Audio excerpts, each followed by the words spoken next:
Une jeune femme est trahie et se précipite dans un mariage avec un inconnu, pour découvrir qu'il est milliardaire.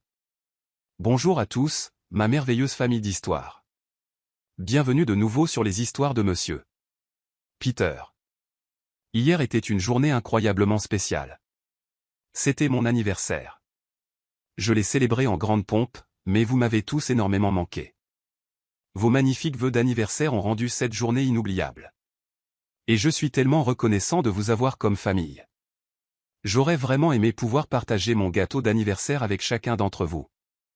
Imaginez-nous tous en train de célébrer ensemble. Cela aurait été incroyable. Avant de plonger dans l'histoire d'aujourd'hui, dites-moi, comment avez-vous aimé la précédente? Si vous l'avez appréciée, laissez un « oui » dans les commentaires ci-dessous. Maintenant, commençons. Chapitre 1, la trahison. Le faire-part de mariage arriva un mardi matin, niché entre un magazine de mode et des factures, telle une vipère tapie parmi les fleurs du jardin. Lilibet Davis était assise dans son bureau à domicile, entourée des fruits de sa carrière artistique florissante. Des peintures qui lui avaient valu la reconnaissance de la scène artistique compétitive de Manhattan, des prix qui brillaient sur des étagères en acajou, et ce luxe subtil qui accompagnait le statut d'étoile montante de l'art contemporain new-yorkais. Plus rien de tout cela ne comptait désormais. Ses doigts tremblants tracèrent les lettres dorées en relief sur l'enveloppe couleur crème. Elle n'avait pas besoin de l'ouvrir. L'adresse de l'expéditeur lui disait tout. James Winchester et Catherine Monroe l'invitaient cordialement à célébrer leur union. James, son fiancé depuis 3 ans. Catherine, sa meilleure amie depuis l'université. La trahison était totale. Le regard de Lilibet dériva vers le tableau accroché face à son bureau, celui sur lequel elle travaillait pour leur mariage. C'était censé être une surprise, une célébration de leur histoire d'amour, James faisant sa demande à Central Park, la façon dont les feuilles d'automne dansaient autour d'eux, la perfection de l'instant. Maintenant, la toile se moquait d'elle avec sa beauté inachevée, tout comme leur relation, incomplète et destinée à le rester. Elle se leva de sa chaise ergonomique, ses loups-boutins claquant sur le parquet en bois dur alors qu'elle marchait vers les baies vitrées de son appartement de l'Upper East Side. La ville s'étendait devant elle, un labyrinthe de verre et d'acier qui avait été témoin de l'ascension et de la chute d'innombrables rêves. Quelque part là-bas, dans l'un de ces immeubles imposants, James était probablement avec Catherine, en train de planifier leur jour parfait. Le souvenir du dîner de la semaine dernière s'abattit sur elle comme un raz-de-marée. Ils étaient tous là, James, Catherine, leurs amis communs. Tout le monde savait-il? Riaient-ils tous dans son dos, la regardant planifier un mariage qui n'aurait jamais lieu? Son téléphone vibrait sans cesse, probablement des messages d'amis inquiets. La nouvelle avait dû se répandre dans leur cercle social comme une traînée de poudre. Lilibet Davis, la prodige artistique, quittée pour sa meilleure amie. Ce serait le scandale de la saison. Mademoiselle Davis? La voix de son assistante retentit à travers l'interphone. La galerie a appelé. Ils ont besoin de votre décision sur la disposition de la prochaine exposition. Annulez tout, répondit Lilibet, sa voix étonnamment stable. Videz mon emploi du temps pour les 2 prochaines semaines. Mais mademoiselle Davis, le vernissage Morrison. Tout le monde. Annulez tout. Elle se tourna vers son bureau, ramassant l'invitation avec une résolution nouvelle. Le papier se froissa dans sa poigne avant qu'elle ne le jette dans la corbeille à papier. 3 ans de souvenirs suivirent. Photos, cadeaux, lettres, tous les vestiges physiques d'un amour bâti sur des mensonges. Son ordinateur portable émit un son de notification de mail. James. Objet, il faut qu'on parle. Le doigt de Lilibet plana au-dessus du pavé tactile, tentait de l'ouvrir, de lire l'excuse qu'il avait fabriquée. Au lieu de cela, elle ouvrit un nouvel onglet et navigua vers le site de la compagnie aérienne.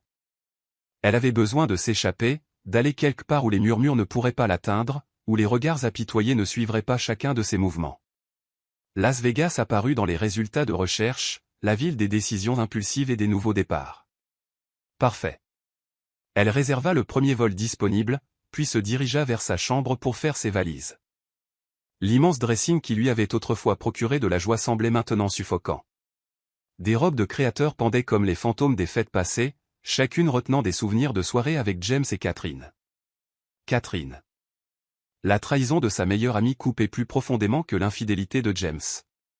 Elles étaient inséparables depuis leur premier jour à la Parsons School of Design. Catherine avait été là pour tout. La première exposition de Lilibet, le divorce de ses parents. D'innombrables nuits passées à discuter de rêves et de peurs autour de bouteilles de vin. Depuis combien de temps cela durait-il?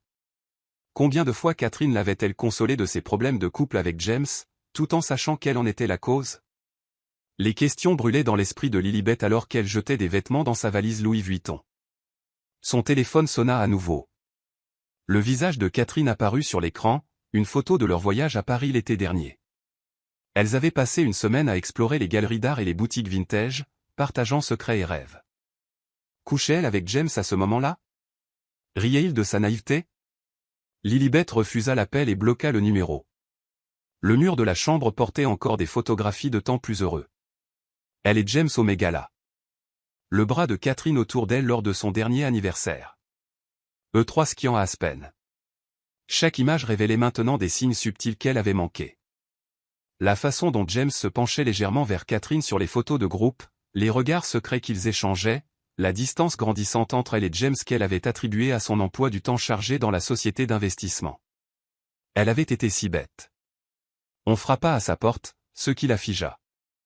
À travers le l'œilleton, elle vit James debout dans le couloir, toujours dans son costume d'affaires, l'air échevelé. Sa présence n'éveilla pas de désir, mais de la colère, une rage pure et brûlante qui assécha ses dernières larmes.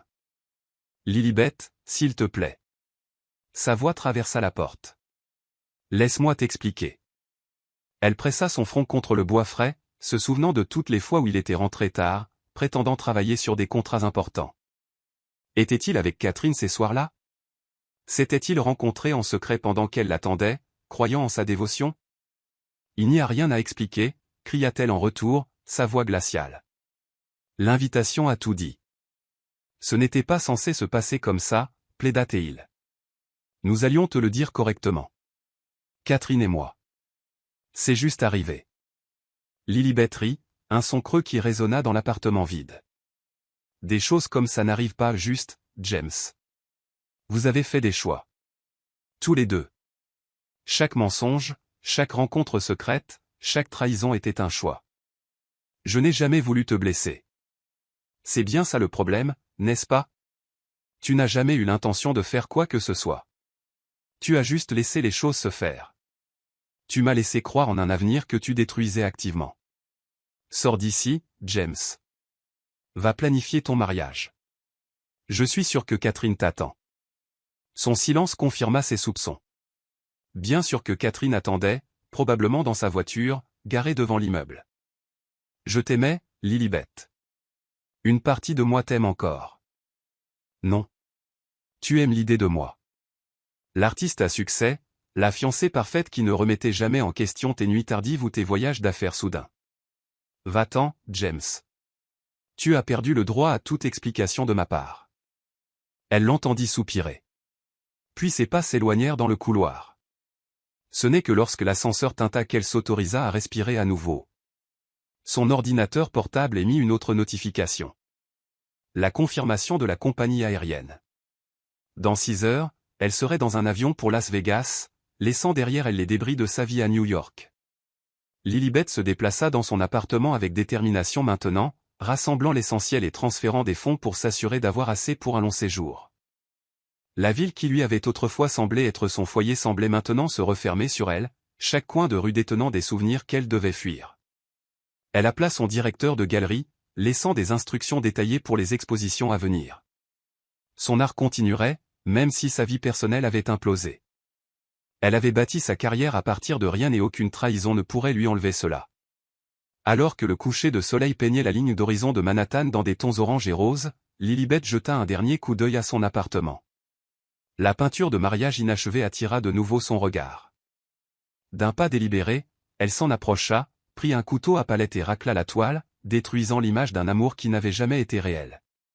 Le portier l'aida avec ses bagages, faisant semblant avec tact de ne pas remarquer ses yeux rougis. « Serez-vous parti longtemps, mademoiselle Davis ?» « Je ne sais pas, Robert, » répondit-elle honnêtement. « Parfois, il faut tout laisser derrière soi pour se retrouver. » Alors que son taxi naviguait dans le trafic de Manhattan vers JFK, Lilibet bloqua tous les numéros sauf ceux de ses parents et de son assistante. Elle désactiva ses comptes de réseaux sociaux et coupa les notifications par email.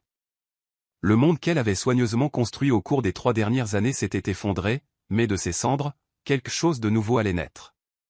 Le faire-part de mariage qu'elle avait laissé dans sa corbeille à papier semblait maintenant être un symbole, non pas de sa perte, mais de sa libération. James et Catherine lui avaient, sans le savoir, donné l'impulsion dont elle avait besoin pour se libérer de la cage soigneusement construite d'attentes et d'obligations sociales qui l'étouffaient lentement. En regardant les lumières de la ville défiler par sa fenêtre, Lilibet ressentit quelque chose qu'elle n'avait pas prévu. L'espoir. Quelque part entre la douleur écrasante de la trahison et le besoin brûlant de s'échapper, une petite étincelle d'excitation s'était allumée. Elle était libre maintenant, libre des mensonges, libre des faux-semblants, libre d'un avenir qui aurait été bâti sur la tromperie. Las Vegas l'attendait avec ses promesses de réinvention et de nouveaux départs. Elle n'avait aucune idée de ce qu'elle y trouverait, mais n'importe quoi devait être mieux que de rester ici, à se noyer dans les souvenirs de ce qui aurait pu être.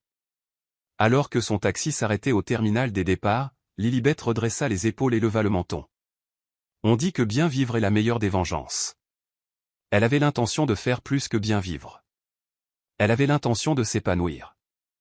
Elle ne se doutait pas que le destin avait déjà mis en branle une chaîne d'événements qui l'amènerait vers une histoire d'amour plus grande que tout ce qu'elle aurait pu imaginer. Dans moins de 24 heures, elle rencontrerait un homme qui changerait sa vie pour toujours, mais pour l'instant, tout ce qu'elle savait, c'était qu'elle avait besoin de s'éloigner le plus possible de New York. L'univers, semblait-il, avait d'autres plans pour Lilibet Davis. Des plans qui feraient passer sa douleur actuelle pour une étape nécessaire vers un destin extraordinaire. Chapitre 2, la main du destin.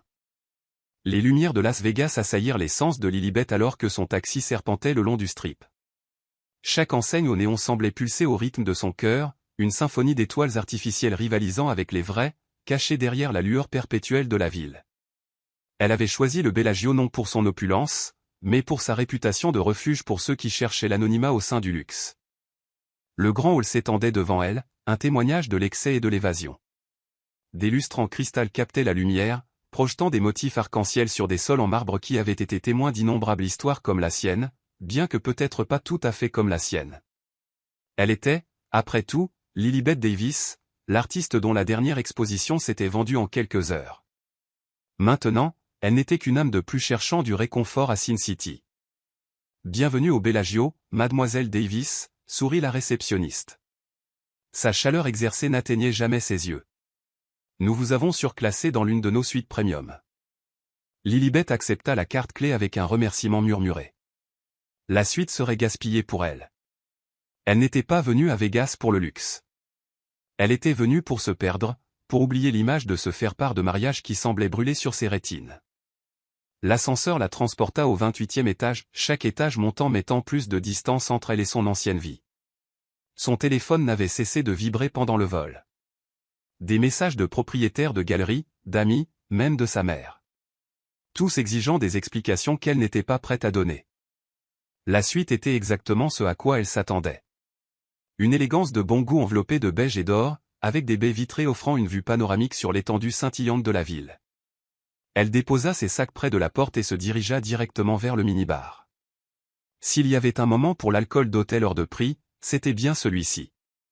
3 heures plus tard, après s'être changée pour une robe de cocktail noire qui la faisait se sentir plus elle-même, Lilibet se dirigea vers le bar de l'hôtel. Le Head Lounge bourdonnait de ce genre d'énergie que seul Las Vegas pouvait générer. Un mélange de désespoir, d'espoir et d'abandon imprudent. Elle choisit un siège au bar, loin de la foule. Le barman s'approcha avec une efficacité rodée, son badge indiquant Marcus. Un Manhattan s'il vous plaît, commanda TL, appréciant l'ironie. Faites le double. Vous fuyez quelque chose ou vous célébrez, demanda Marcus en préparant sa boisson. Y a-t-il une troisième option? Elle esquissa un faible sourire. À Vegas. Ce sont généralement les deux seules catégories que nous avons. Le Manhattan apparut devant elle, garni d'une cerise parfaite. Elle prit une gorgée, laissant la brûlure familière du bourbon de qualité l'ancrer dans le moment présent. Autour d'elle, le bar bourdonnait de conversations en diverses langues, ponctuées par des éclats de rire occasionnels ou le cliquetis des verres. C'est alors qu'elle le sentit. Le poids du regard de quelqu'un. Pas les regards décontractés qu'elle avait l'habitude de recevoir, mais quelque chose de plus intense, de plus délibéré. Elle se tourna lentement, scannant la foule jusqu'à ce que ses yeux croisent les siens. Il était assis à une table en coin, seul, malgré la foule tourbillonnant autour de lui. Grand, incroyablement beau, avec des cheveux sombres qui semblaient absorber la lumière tamisée du bar et des yeux qui détenaient des secrets qu'elle se surprenait à vouloir découvrir. Il portait un costume qui coûtait probablement plus que le salaire mensuel de la plupart des gens, mais c'était sa présence plutôt que ses vêtements qui commandaient l'attention. Leur contact visuel dura un battement de cœur, 2, 3. Puis il se leva, se déplaçant à travers la foule avec la grâce fluide d'un prédateur. Chaque pas le rapprochait, et Lilibet sentit son pouce accélérer. Une partie d'elle voulait fuir.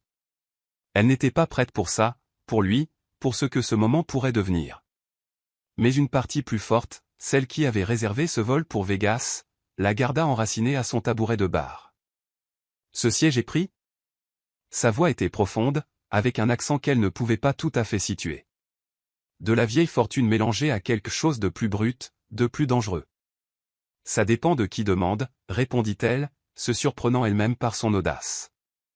Il sourit alors, une expression sincère qui transforma son visage de simplement beau à époustouflant. Lennox Orion, offrit-il en glissant sur le tabouret de bar à côté d'elle. Et vous avez l'air de fuir quelque chose. La justesse de son observation lui arracha un rire surpris. Ou de courir vers quelque chose, rétorqua-t-elle, prenant une autre gorgée de son Manhattan. Voulez-vous vous marier? Elle le pensait comme une blague, une pique amère à sa propre situation, mais les mots restèrent suspendus dans l'air entre eux, chargés de possibilités. Ses yeux s'assombrirent alors qu'il étudiait son visage, et elle se sentit exposée, comme s'il pouvait voir chaque blessure que James et Catherine avaient infligée. Oui, répondit-il simplement. Lilibet faillit s'étouffer avec sa boisson. Je plaisantais, parvint-elle à dire, bien que quelque chose dans sa poitrine se soit serré à sa réponse. Vraiment? Lennox fit signe au barman, commandant un scotch sec avec l'autorité décontractée de quelqu'un habitué à être obéi. Parce que moi, non. Vous ne pouvez pas être sérieux. Elle se tourna complètement face à lui maintenant, prenant en compte les lignes nettes de sa mâchoire, les signes subtils de pouvoir et de richesse qu'elle avait été entraînée depuis l'enfance à reconnaître. Vous ne connaissez même pas mon nom. Alors dites-le-moi, la défia-t-il, ses yeux ne quittant jamais les siens. Dites-moi tout. Et d'une manière ou d'une autre, à ce moment-là, entourée par le chaos d'un bar de Vegas, Lilibet se surprit à vouloir faire exactement cela. Il y avait quelque chose chez Lennox Orion qui lui donnait envie de faire tomber ces murs soigneusement construits, d'être vraie d'une manière qu'elle n'avait pas été avec quiconque depuis des années. Pas même James. Lilibet Davis, offrit-elle, regardant la reconnaissance scintiller sur son visage. Son nom avait du poids dans certains cercles, bien que clairement pas autant que le sien, à en juger par la façon dont le personnel s'affairait attentivement à proximité. L'artiste, acquiesça-t-il. J'ai vu votre exposition à la Galerie Gagosian l'automne dernier. Votre utilisation de la lumière et de l'ombre. C'était extraordinaire. Le compliment, délivré avec une appréciation sincère plutôt que par obligation sociale, réchauffa quelque chose en elle. Vous vous y connaissez en art. Je m'y connais en beauté, corrigea-t-il, son regard s'intensifiant, sous toutes ses formes. La conversation coula aussi facilement que les boissons, les heures se dissolvant dans une bulle de confidences partagées et de connexions inattendues. Lennox parla de sa propre évasion des attentes familiales, des mariages arrangés et du poids suffocant de l'héritage. Elle lui raconta pour James et Catherine, les mots se déversant sans la piqûre qu'elle avait prévue. Ils vous ont rendu service, dit finalement Lennox, sa main trouvant la sienne sur le bar. Parfois, nous avons besoin de tout perdre pour trouver ce que nous sommes vraiment censés avoir. Son toucher envoya de l'électricité dans ses veines, réveillant des parties d'elle qu'elle croyait mortes avec la trahison de James. La partie rationnelle de son esprit hurlait que c'était insensé. On n'épouse pas des inconnus à Vegas, aussi fascinant soit-il. Mais la rationalité l'avait menée à James, à 3 ans de mensonges et de trahison. Je pensais ce que j'ai dit plus tôt, continua Lennox, son pouce traçant des motifs sur sa paume, à propos du mariage. Pourquoi? La question s'échappa avant qu'elle ne puisse l'arrêter. Pourquoi voudriez-vous épouser une inconnue? Parce que vous n'êtes pas une inconnue, répondit-il avec une certitude qui la secoua. Je vous ai connu toute ma vie, je ne savais juste pas que c'était vous que j'attendais. Les mots auraient dû sonner niais, répétés, mais venant de lui, il détenait une vérité brute qui résonnait avec quelque chose au plus profond d'elle. Elle regarda dans ses yeux et ne vit pas la façade soigneusement polie de l'affection de James, mais quelque chose de sauvage, de réel et de terrifiant dans son intensité. C'est fou, chuchota TL, mais elle était déjà debout, sa main toujours dans la sienne. La santé mentale est surcotée, sourit-il, la guidant vers la sortie. Parfois, les décisions les plus folles sont celles qui nous sauvent. La nuit de Vegas les enveloppa alors qu'ils sortaient, l'air électrique de possibilités. Artistes de rue et touristes devinrent flous alors qu'ils marchaient, leur destination claire bien qu'aucun des deux ne les prononçait. La petite chapelle de mariage blanche brillait comme un phare dans la nuit, sa promesse au néon d'amour éternel à la fois kitsch et étrangement parfaite. Lennox ne lâcha jamais sa main alors qu'ils approchaient de l'entrée, lui donnant toutes les opportunités de faire marche arrière, de retourner à la sécurité de son existence planifiée. Mais Lilibet Davis avait passé sa vie entière à jouer la sécurité, à suivre les règles, à être la personne que tout le monde attendait qu'elle soit. Regardez où cela l'avait menée. Peut-être était-il temps d'être imprudente, de faire un saut de la foi dans l'inconnu. Dernière chance de courir, murmura Lennox alors qu'ils atteignaient les portes de la chapelle. Lilibet leva les yeux vers lui, ce bel inconnu qui semblait plus réel que quiconque qu'elle avait connu depuis des années. « J'ai fini de courir », répondit-elle, et elle poussa la porte. L'intérieur de la chapelle était exactement aussi le Vegas qu'elle s'y attendait, murs roses, fausses fleurs et un imitateur d'Elvis qui officierait probablement leur cérémonie. Mais rien de tout cela ne comptait. Ce qui comptait, c'était la façon dont Lennox la regardait alors qu'il remplissait les papiers, comme si elle était un chef-d'œuvre dont il ne pouvait pas tout à fait croire qu'il était réel. Alors qu'ils échangeaient de simples alliances en or sous l'œil attentif d'Elvis, Lilibet ressentit quelque chose qu'elle n'avait jamais ressenti avec James. La paix. Cette décision insensée, ce saut dans l'inconnu avec un homme qu'elle connaissait depuis des heures, semblait plus juste que 3 ans de perfection soigneusement planifiée ne l'avaient jamais été. « Vous pouvez embrasser la mariée », annonça Elvis, et Lennox l'attira contre lui. Son baiser n'était rien de ce qu'elle avait imaginé. C'était mieux. C'était du feu, une promesse et une possibilité, le tout enveloppé dans un moment qui semblait s'étirer vers l'éternité. Quand ils se séparèrent enfin, tous deux légèrement essoufflés, le monde semblait avoir changé d'axe. Madame Orion, chuchota-t-il contre ses lèvres, et le nom envoya des frissons le long de sa colonne vertébrale. Ils parvinrent à peine à retourner à sa suite pentouse parce que bien sûr, il avait le pentouse avant que le désir ne les submerge tous les deux. Leur première fois ensemble fut passionnée, désespérée, comme s'ils essayaient de rattraper toutes les années où ils ne savaient pas que l'autre existait. Alors qu'ils gisaient emmêlés dans des draps de soie par la suite, Lennox traça des motifs sur son épaule nue. « Des regrets » demanda-t-il, et elle entendit la vulnérabilité sous son extérieur confiant. « Demande-moi le matin » répondit-elle, se blottissant plus près de lui. Mais alors qu'elle sombrait dans le sommeil dans les bras de son nouveau mari, Lilibet connaissait la vérité.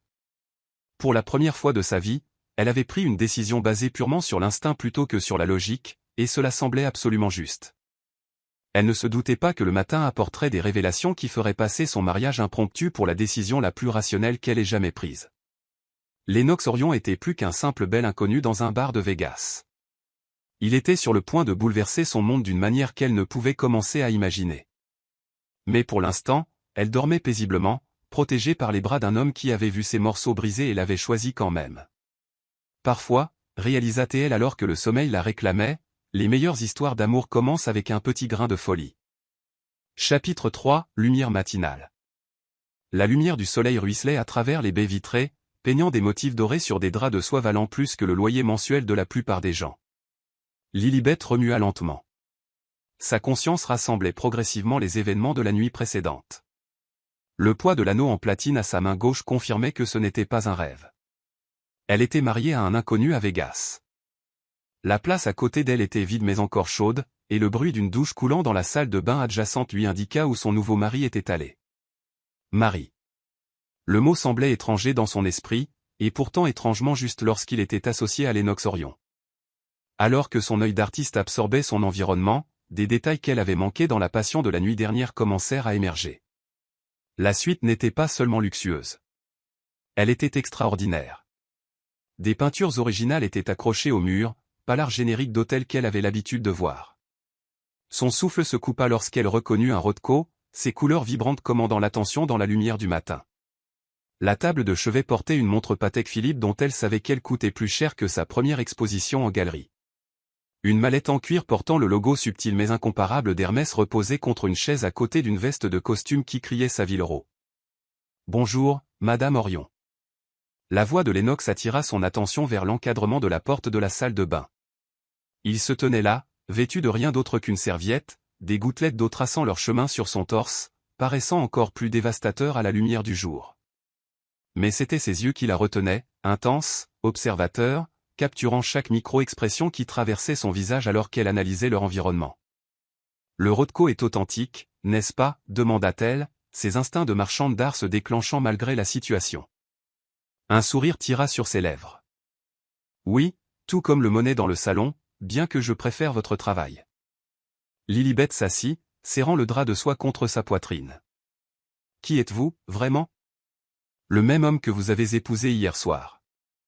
Il s'approcha du lit, s'asseyant sur le bord près d'elle. Bien que peut-être avec quelques détails supplémentaires que j'aurais dû mentionner.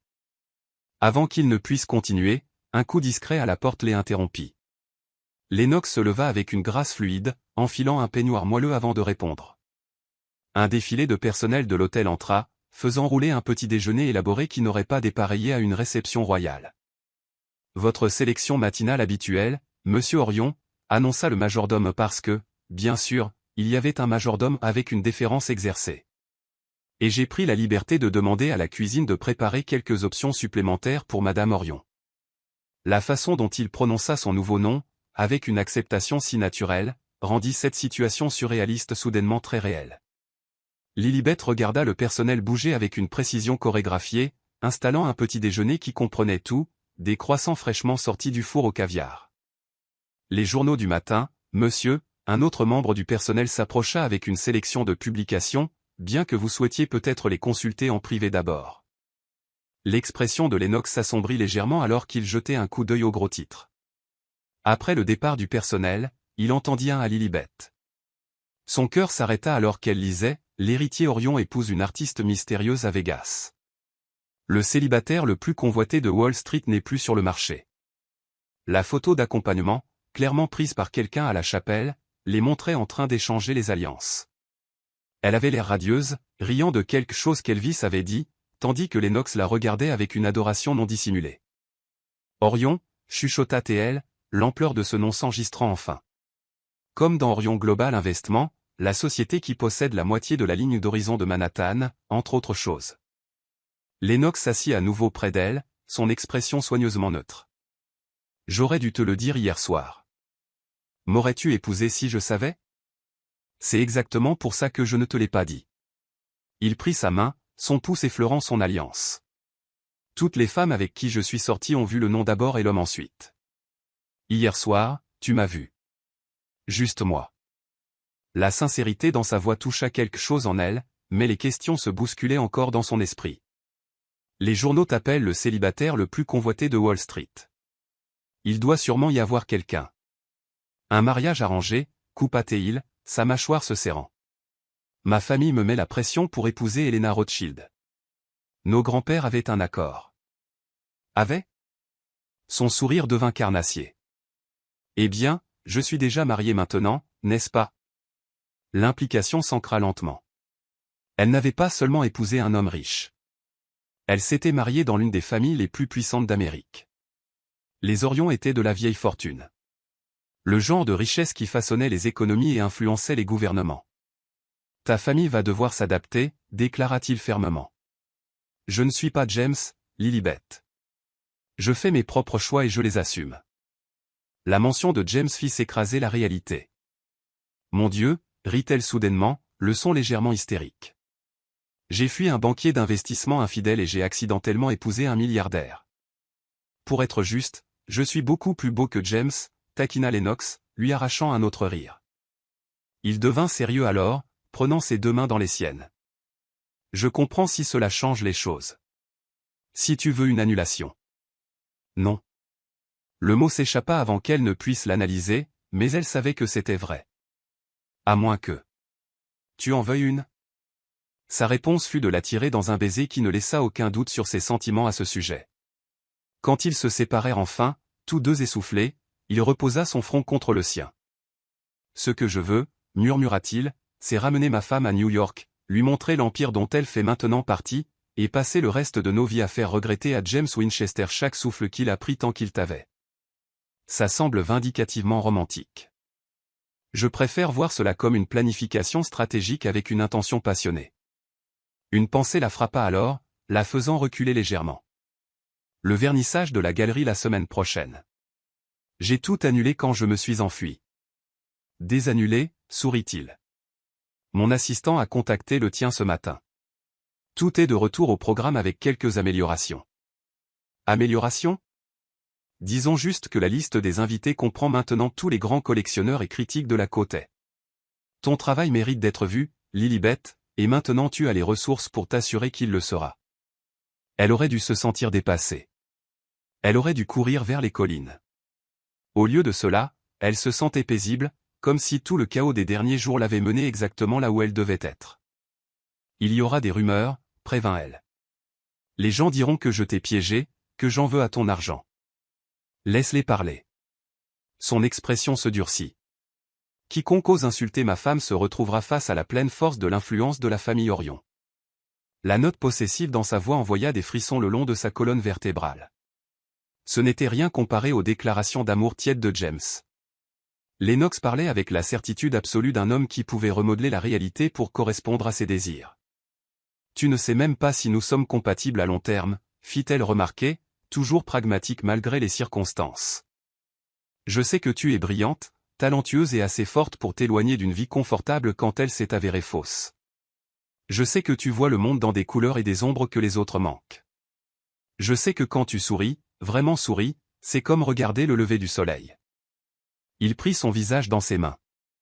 Tout le reste, on le découvrira ensemble. Un carillon de son téléphone interrompit le moment. Il y jeta un coup d'œil, son expression passant à une anticipation amusée. « Qu'est-ce que c'est » demanda-t-elle. « Ma mère vient de recevoir la nouvelle. » Il lui montra le message. « Elle exige que nous retournions à New York immédiatement pour une célébration appropriée. » Est-ce bon ou mauvais? Bon. Si elle était vraiment en colère, elle serait dans un jet privé pour Vegas en ce moment même. Il embrassa son front. Elle t'aimera une fois qu'elle verra à quel point tu me rends heureux. Et ton père? Il sera ravi que j'ai ruiné l'arrangement Rothschild. Il n'a jamais aimé le père d'Helena de toute façon. La réalité commença à s'installer alors que Lilibet envisageait de retourner à New York. Catherine et James verront les nouvelles. Bien. Le sourire de Lennox avait un côté prédateur. Je veux qu'ils voient exactement ce qu'ils ont perdu. En parlant de ça. Il attrapa de nouveau son téléphone, tapant rapidement. Que fais-tu? J'achète l'immeuble qui abrite la société d'investissement de James. Je pense qu'il est temps pour des rénovations majeures. Ils devront peut-être déménager, peut-être dans le New Jersey. Lilibet rit malgré elle. C'est positivement diabolique. Je préfère voir cela comme une redistribution karmique. Il la tira contre lui. Personne ne blesse ce qui est à moi, Lilibet. Et tu es vraiment à moi maintenant. Alors que ses lèvres trouvaient de nouveau les siennes, Lilibet réalisa que son mariage impulsif à Vegas pourrait bien s'avérer être la meilleure décision qu'elle ait jamais prise. Elle s'était enfuie pour échapper à une vie et était tombée dans une autre qui semblait plus réelle, plus juste, que tout ce qu'elle avait connu auparavant. Le soleil du matin capta son alliance, en voyant des prismes danser sur les murs. Parfois, pensa-t-elle, la meilleure vengeance n'est pas seulement de bien vivre. C'est de vivre extraordinairement bien avec quelqu'un qui voit votre valeur sans avoir besoin qu'on la lui montre. Las Vegas lui avait donné plus qu'une évasion. Cela lui avait donné un avenir plus brillant que tout ce qu'elle avait osé rêver. Et alors que Lennox la tirait de nouveau dans le lit, le petit déjeuner oublié, Lilibet savait que ce n'était que le début de leur histoire. Chapitre 4, Richesse cachée. Le jet privé Orion atterrit à l'aéroport de Teterboro juste au moment où le soleil se couchait sur Manhattan. Lilibet regarda par le hublot alors que la ligne d'horizon apparaissait, une vue familière maintenant teintée d'une nouvelle signification. Quelque part dans ce labyrinthe d'acier et de verre, James et Catherine voyaient probablement les nouvelles de son mariage placardées sur toutes les pages financières et mondaines. « Tu as des doutes » demanda Lennox, sa main chaude sur son genou. « À propos de toi ?» Non. Elle se tourna pour lui faire face, toujours étonnée de voir à quel point il semblait naturel d'être ici avec lui. À propos d'affronter la société new-yorkaise en tant que Madame Orion. Peut-être un peu. Ils t'aimeront, l'assura Théil, bien que ses yeux eussent une lueur prédatrice. Et ceux qui ne t'aimeront pas apprendront à garder leurs opinions pour eux. La porte s'ouvrit et le premier aperçu de sa nouvelle vie attendait Lilibet. Une flotte de Rolls-Royce noirs s'alignait sur le terminal privé, chacune portant le subtil blason de la famille Orion. Une petite armée de personnel de sécurité se tenait au garde-à-vous, tandis que des assistants à l'allure efficace tapaient sur des tablettes, orchestrant leur arrivée avec une précision militaire. Monsieur et Madame Orion, un homme âgé distingué s'avança, son accent britannique net et précis. Bienvenue à la maison. Je suis Harrison, le chef du personnel de la famille. Un plaisir, parvint à dire Lilibet, essayant de projeter une confiance qu'elle ne ressentait pas tout à fait. Votre mère attend aux Pentouzes, informa Harrison à Lennox. Elle a refait la décoration. Lennox gémit. À quel point est-ce grave? L'allée a été transformée en ce qu'elle appelle une suite de jeunes mariés appropriés. Il y a plus de fleurs qu'au jardin botanique. Ils se glissèrent dans la Rolls-Royce de tête, son intérieur étant un cocon de cuir et de luxe. Alors qu'ils s'inséraient dans la circulation, Lilibet remarqua d'autres voitures se mettant en formation autour d'eux. La sécurité, réalisa-t-elle. Les Orions n'avaient pas seulement de l'argent, ils avaient le genre de richesse qui nécessitait une protection constante. Il y a quelque chose que tu dois savoir avant que nous n'atteignions le Penthouse, dit Lennox, son expression sérieuse. La résidence de la famille Orion n'est pas juste une maison, c'est une déclaration. Elle comprit bientôt ce qu'il voulait dire. La voiture tourna sur la 5e avenue et s'arrêta devant un immeuble devant lequel elle était passée 1000 fois. Une magnifique structure d'avant-guerre qui occupait tout un pâté de maisons. Elle s'était toujours demandé qui possédait les derniers étages avec leurs terrasses panoramiques et leur architecture gothique. Bienvenue à la maison Orion, murmura Lennox alors qu'ils entraient par une entrée privée. Le hall tenait plus du musée que de l'espace résidentiel, avec des plafonds vertigineux, des œuvres d'art inestimables et des sols en marbre qui faisaient écho à leurs pas. Un ascenseur dédié, plaqué hors note ATL avec un mélange d'admiration et d'amusement, les emmena au sommet. Les portes s'ouvrirent directement sur ce qui ne pouvait être décrit que comme un palais dans le ciel. Des lustres en cristal projetaient une lumière arc-en-ciel à travers des pièces plus grandes que tout son ancien appartement. Des chefs-d'œuvre originaux étaient accrochés aux murs recouverts de papier peint en soie et chaque surface brillait de la patine de la vieille fortune. Lennox. Une femme élégante descendit un escalier majestueux. Son tailleur Chanel était impeccable malgré l'heure tardive.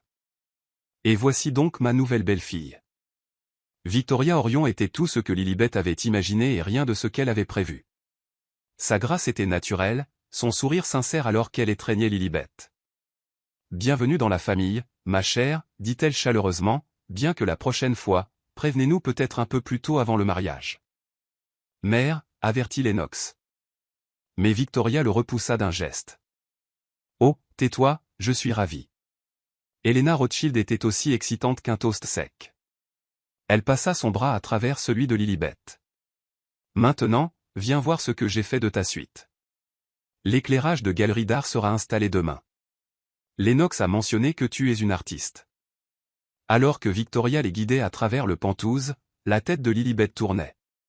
Chaque pièce révélait de nouvelles merveilles, une bibliothèque avec des éditions originales valant des millions, une véranda remplie d'orchidées rares, une salle à manger pouvant accueillir 50 personnes.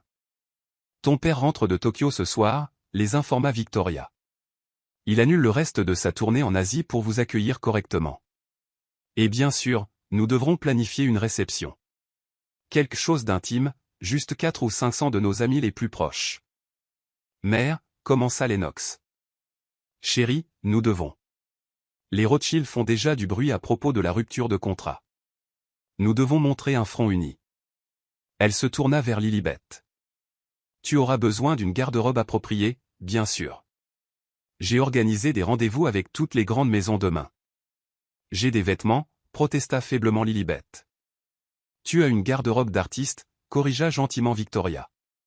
Tu as besoin d'une armure. Fais-moi confiance, ma chère. Je navigue dans ces eaux depuis 30 ans. Ils atteignirent l'aile et Lilibet halta. L'espace avait été transformé en une suite de rêve avec un salon donnant sur Central Park, une salle de bain plus grande que son ancien appartement et une chambre qui réussissait à être à la fois opulente et intime. Les œuvres d'art. Elle s'approcha d'un mur, reconnaissant son propre style. J'ai demandé à mes gens de retrouver chaque pièce de toi disponible à l'achat, dit fièrement Victoria. Lennox a mentionné que tu avais vendu tes premières collections. J'ai pensé que tu aimerais les avoir près de toi. La délicatesse du geste amena les larmes aux yeux de Lilibet. Ce n'était pas la matrone de la société froide qu'elle avait crainte. C'était une femme qui comprenait l'importance de maintenir son identité même en s'adaptant à un nouveau monde. Merci, chuchota TL. Nous protégeons les nôtres, déclara simplement Victoria. Maintenant, repose-toi. Demain, nous commençons ta transformation en une Orion. Après le départ de Victoria, Lennox attira Lilibet dans ses bras. Tu vois? Je t'avais dit qu'elle t'aimerait. Elle n'est pas ce à quoi je m'attendais. Les femmes Orion ne le sont jamais. Il embrassa sa tempe. Prête à voir ce qu'il y a dans le placard? Le dressing était plus grand que son ancienne galerie. Des portants de vêtements de créateurs, tous à sa taille, remplissaient un mur. Un autre contenait des chaussures de tous les grands designers, tandis qu'une pièce climatisée abritait des sacs qui coûtaient probablement plus cher que la plupart des voitures. C'est insensé, souffla TL. C'est ta vie maintenant, corrigea Lennox. Tu es une Orion. Il est temps que le monde te voie ainsi. Une notification tinta sur leurs deux téléphones. Une alerte de leur équipe de sécurité. Quelqu'un avait divulgué leur certificat de mariage à la presse. L'histoire faisait la une de tous les grands réseaux. Lennox lut la notification et sourit. Pile à l'heure. Tu as planifié ça? J'ai tout planifié. Il lui montra son téléphone, où une photo de James et Catherine quittant leur bureau était déjà en tendance. Ils ont l'air convenablement choqués, tu ne trouves pas? Lilibet étudia l'image. Le visage de James était cendré, tandis que Catherine agrippait son bras avec des doigts blancs à force de serrer. Il semblait petit, d'une certaine manière, diminué. Tu es plutôt terrifiant quand tu le veux, dit-elle à son mari. Seulement envers ceux qui le méritent. Il l'attira contre lui. Demain, la société new-yorkaise rencontrera Madame Lilibet Orion. Ils verront ta force, ton talent, ta grâce sous la pression, et ils comprendront exactement ce que James a jeté.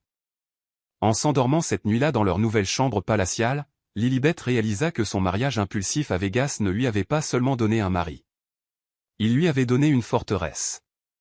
Le nom Orion était plus que de la richesse. C'était du pouvoir, de la protection et la liberté de devenir celle qu'elle avait toujours été censée être. Demain apporterait des défis, mais ce soir, dans les bras de Lennox, elle était exactement là où elle devait être. Parfois, pensa-t-elle alors que le sommeil la réclamait, la meilleure vengeance n'est pas seulement de se marier bien. C'est d'épouser quelqu'un qui vous fait réaliser que vous n'avez jamais eu besoin de vengeance en premier lieu. Chapitre 5, un amour grandissant. Le soleil du matin filtrait à travers les baies vitrées, projetant une lumière dorée sur le chevalet de Lilibet. Elle avait converti une partie de leur terrasse privée en studio, trouvant la paix dans l'odeur familière des huilés de la térébenthine, même alors que son monde se transformait autour d'elle. 3 semaines après son mariage, et elle découvrait encore de nouvelles facettes de la vie en tant que Madame Orion. Vous avez capturé son regard parfaitement, commenta Victoria, apparaissant silencieusement à côté d'elle. La belle-mère de Lilibet avait pris l'habitude de passer à l'improviste, apportant toujours soit de la sagesse, soit des macarons la durée. Aujourd'hui, elle avait les deux. Le portrait sur le chevalet montrait Lennox dans un moment de tendresse non gardée, ses arrêts de vive habituels adoucis par l'intimité de la scène. Lilibet l'avait surpris en train de lire dans leur bibliothèque, la lumière d'hiver soulignant les angles de son visage, son expression paisible. Il est différent quand nous sommes seuls, admit Lilibet, acceptant un macaron. Le monde voit Lennox Orion, le titan de la finance. Je vois juste Lennox. C'est pour ça que vous êtes parfaite pour lui. Victoria s'installa dans un fauteuil voisin avec sa grâce caractéristique. Vous voyez l'homme, pas l'empire. Bien que je doive dire que vous gérez l'empire remarquablement bien. C'était vrai. Les dernières semaines avaient été un cours intensif de navigation dans la haute société, et Lilibet s'était révélée être une élève douée. Sa première apparition publique en tant que Madame Orion avait fait les gros titres, non pas pour un faux pas, mais pour la confiance tranquille qu'elle dégageait. J'ai eu de bons professeurs, sourit Lilibet, pensant aux conseils patients de Victoria et au soutien inébranlable de Lennox. En parlant de ça, Victoria sortit une tablette de son sac Hermès. La liste des invités pour le vernissage de votre galerie demain soir s'est allongée. Le gouverneur a confirmé, et le mai. Le nouveau directeur vient spécialement pour discuter de votre exposition d'automne. Le vernissage de la galerie, son premier en tant qu'artiste, et Madame Orion. Cette pensée lui donnait encore des papillons dans le ventre, bien que ce ne fût pas désagréable. Son travail avait évolué ces dernières semaines, prenant une nouvelle profondeur et une complexité inédite à mesure que sa vie se transformait. Ont-ils confirmé, demanda Lilibet, sans avoir besoin de préciser de qui elle parlait. James et Catherine? Oui. Le sourire de Victoria devint prédateur. Il pouvait difficilement refuser, étant donné que la firme de James gère les investissements de la moitié de la liste des invités. Quoique j'ai entendu dire que le New Jersey est charmant à cette époque de l'année. Lennox avait tenu sa promesse concernant la rénovation du bâtiment. La firme de James déménageait bel et bien dans le New Jersey, un fait qui amusait Lilibet plus qu'il ne la satisfaisait désormais. Autrefois, je rêvais de vengeance, avoua-t-elle en ajoutant une touche au portrait de Lennox. Maintenant, cela semble inutile. Parce que tu as trouvé quelque chose de mieux que la vengeance, le véritable bonheur, déclara Victoria Rose en époussetant une poussière invisible sur son tailleur Chanel. Maintenant, finis ce chef-d'œuvre et descends déjeuner. Ton beau-père veut discuter de la nouvelle fondation caritative qu'il crée en ton nom. Après le départ de Victoria, Lilibet continua de peindre, se perdant dans le jeu d'ombre et de lumière. Elle remarqua à peine le temps qui passait jusqu'à ce que des bras familiers l'enlaçassent par la taille. « Tu me rends beaucoup trop beau », murmura Lennox en déposant un baiser dans son cou. « Je peins ce que je vois. » Elle s'appuya contre son torse, savourant sa chaleur. « Menteuse, dit-il, mais sa voix était tendre. « Prête pour demain soir ?»« Oui, » réalisa-t-elle, quelque peu surprise par sa propre certitude. « Bien que ce ne soit pas pour les raisons auxquelles je m'attendais. » Oh. Elle se retourna dans ses bras, étudiant le visage qu'elle venait de passer des heures à peindre. Il y a un mois, je voulais montrer à James ce qu'il avait perdu. Maintenant, je veux montrer au monde ce que j'ai trouvé. Est-ce que cela a du sens? Un sens parfait. Son baiser fut doux, contrastant avec son intensité habituelle. Tu m'as changé aussi, tu sais. Le grand Lennox Orion changé par un mariage à Vegas, taquina-t-elle. Transformé par l'amour, corrigea-t-il sérieusement. Je voyais le monde en termes d'actifs et de passifs, de stratégie et de résultats. Maintenant, je le vois à travers tes yeux, plein de couleurs et de possibilités. Cet aveu toucha quelque chose de profond dans son cœur.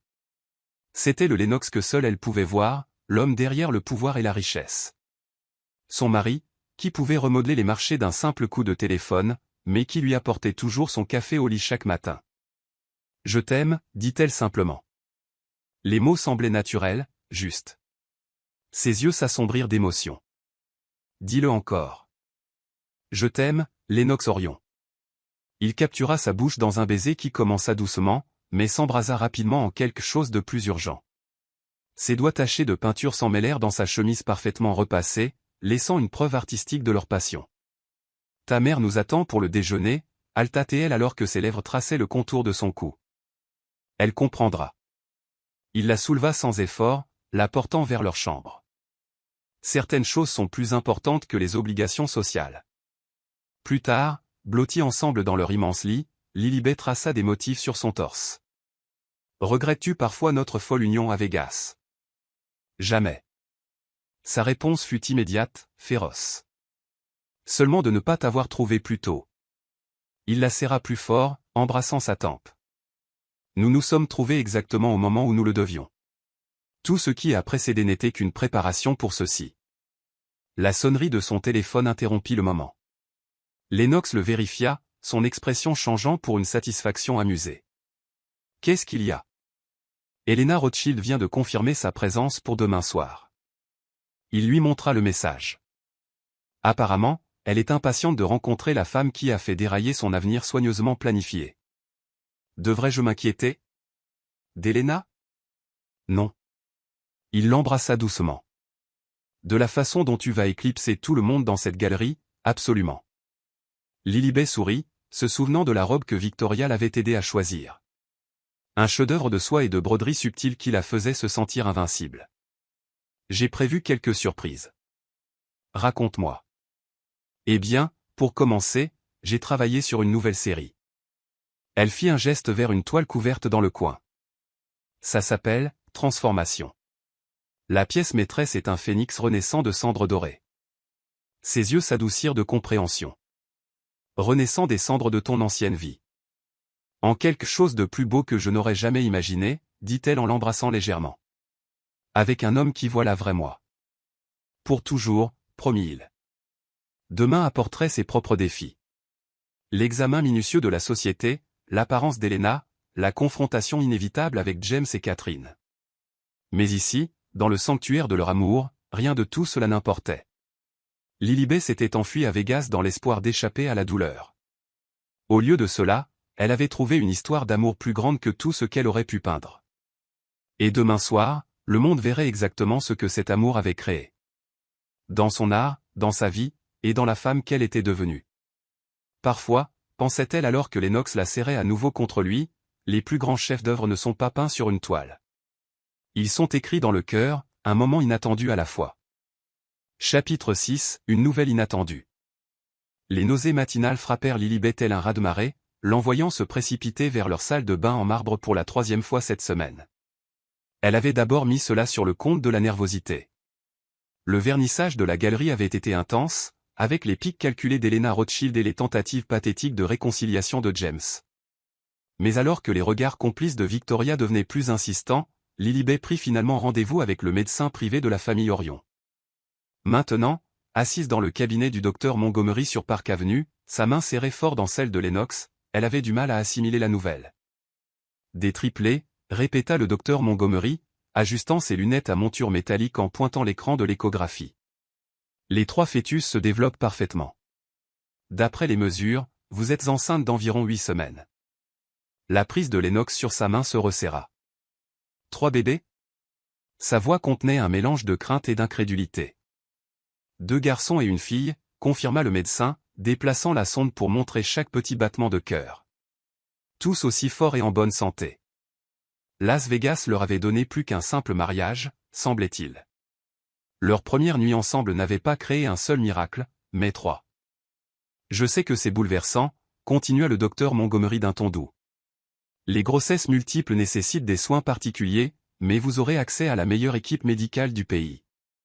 La famille Orion dispose d'une aile privée au New York Presbyterian et j'ai déjà contacté les meilleurs spécialistes en médecine fœto-maternelle. Lilibet l'entendait à peine. Son attention était fixée sur l'écran où 3 petites vies pulsaient en noir et blanc. Sa main libre dériva vers son ventre encore plat, se demandant comment elle avait pu manquer les signes. La fatigue qu'elle avait attribuée à son emploi du temps chargé, l'aversion soudaine pour l'odeur des peintures à l'huile, la façon dont ses vêtements semblaient légèrement plus serrés. Lilibet. La voix de Lennox la ramena au présent. Ses yeux, quand elle les croisa, brillaient d'une joie non dissimulée. « Ça va ? Nous allons avoir 3 bébés, murmura-t-elle, un sourire perçant à travers son choc. 3. Sa réponse fut de la tirer dans un baiser qui fit s'excuser le docteur Montgomery avec tact. Lorsqu'ils se séparèrent enfin, Lennox pressa son front contre le sien, sa main rejoignant la sienne sur son ventre. « Merci, murmura-t-il, la voix chargée d'émotion.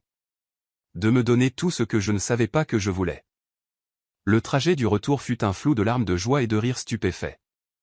Harrison, leur chef de personnel toujours efficace, avait déjà été informé et coordonné avec l'équipe de sécurité de la famille pour augmenter les protocoles de protection pour la future maman.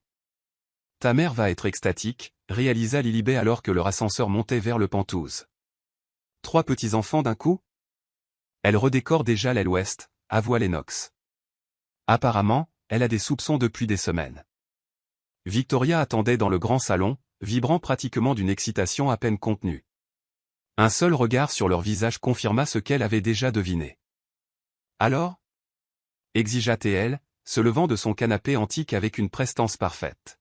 « Tu vas avoir 3 petits-enfants, mère, » annonça Lennox, son bras serré autour de la taille de Lilibet. 2 garçons et une fille. Le calme olympien de Victoria se fissura. Avec un petit cri très peu digne d'une matrone de la haute société, elle les enveloppa tous les 2 dans une étreinte serrée. « Je le savais. La façon dont tu rayonnais ces derniers temps, chérie, et cet incident avec le café la semaine dernière. » Lilibet riait, se souvenant comment elle n'avait soudainement plus supporté l'odeur de son breuvage matinal préféré. Tu aurais pu me prévenir, et manquer la joie de ce moment? Victoria essuya des larmes élégantes de ses yeux. Jamais. Maintenant, assieds-toi avant de tomber. Tu fais grandir 3 Orions là-dedans. Tu as besoin de repos. L'heure suivante passa dans un tourbillon d'activités que seuls les Orions pouvaient générer. L'équipe de décorateurs d'intérieur de Victoria présenta des plans pour une suite de crèches ultramoderne. Les protocoles de sécurité furent mis à jour. Harrison coordonna avec l'équipe de relations publiques de la famille pour l'annonce éventuelle. À travers tout cela, Lennox ne quitta jamais son côté. Sa concentration habituelle en affaires était adoucie par l'émerveillement chaque fois qu'il la regardait. « Je sens que tu t'inquiètes », murmura-t-il alors qu'ils se retiraient enfin dans leur suite privée ce soir-là. « Parle-moi. » Lilibet se blottit dans son étreinte, laissant sa force l'ancrer. Ce n'est pas exactement de l'inquiétude. Plutôt une joie écrasante mélangée à de la terreur. Nous ne sommes mariés que depuis 2 mois, et maintenant nous allons avoir 3 bébés. Et si? Ne le dis pas. Il la coupa d'un doux baiser. Pas de décis. Nous sommes là-dedans ensemble. Tu as déjà prouvé que tu pouvais gérer tout ce que la vie te lance avec grâce et force. C'est juste notre prochaine aventure. 3 bébés, s'émerveilla-t-elle à nouveau, plaçant sa main sur son ventre. Ils auront besoin de prénoms. Des prénoms forts, convint-il. Des prénoms dignes de leur héritage, mais assez uniques pour qu'ils soient leur propre personne. Comme leur père, taquina-t-elle, pensant à la façon dont Lennox avait forgé son propre chemin malgré le poids des attentes familiales. Comme leur mère, corrigea-t-il, qui a transformé une évasion à Vegas en une histoire d'amour épique. Ils passèrent l'heure suivante à discuter de prénoms, de rêves et de plans pour leur famille grandissante. Le téléphone de Lennox vibrait occasionnellement de messages de félicitations du cercle intime qui avait été informé de la nouvelle, mais il les ignorait tous, entièrement concentrés sur sa femme et leur miracle. Helena Rothschild va être furieuse, réalisa soudain Lilibet. Cela tue définitivement tout espoir de sauver le mariage arrangé. Bien. Le sourire de Lennox contenait une pointe de ce côté prédateur qu'elle avait appris à aimer.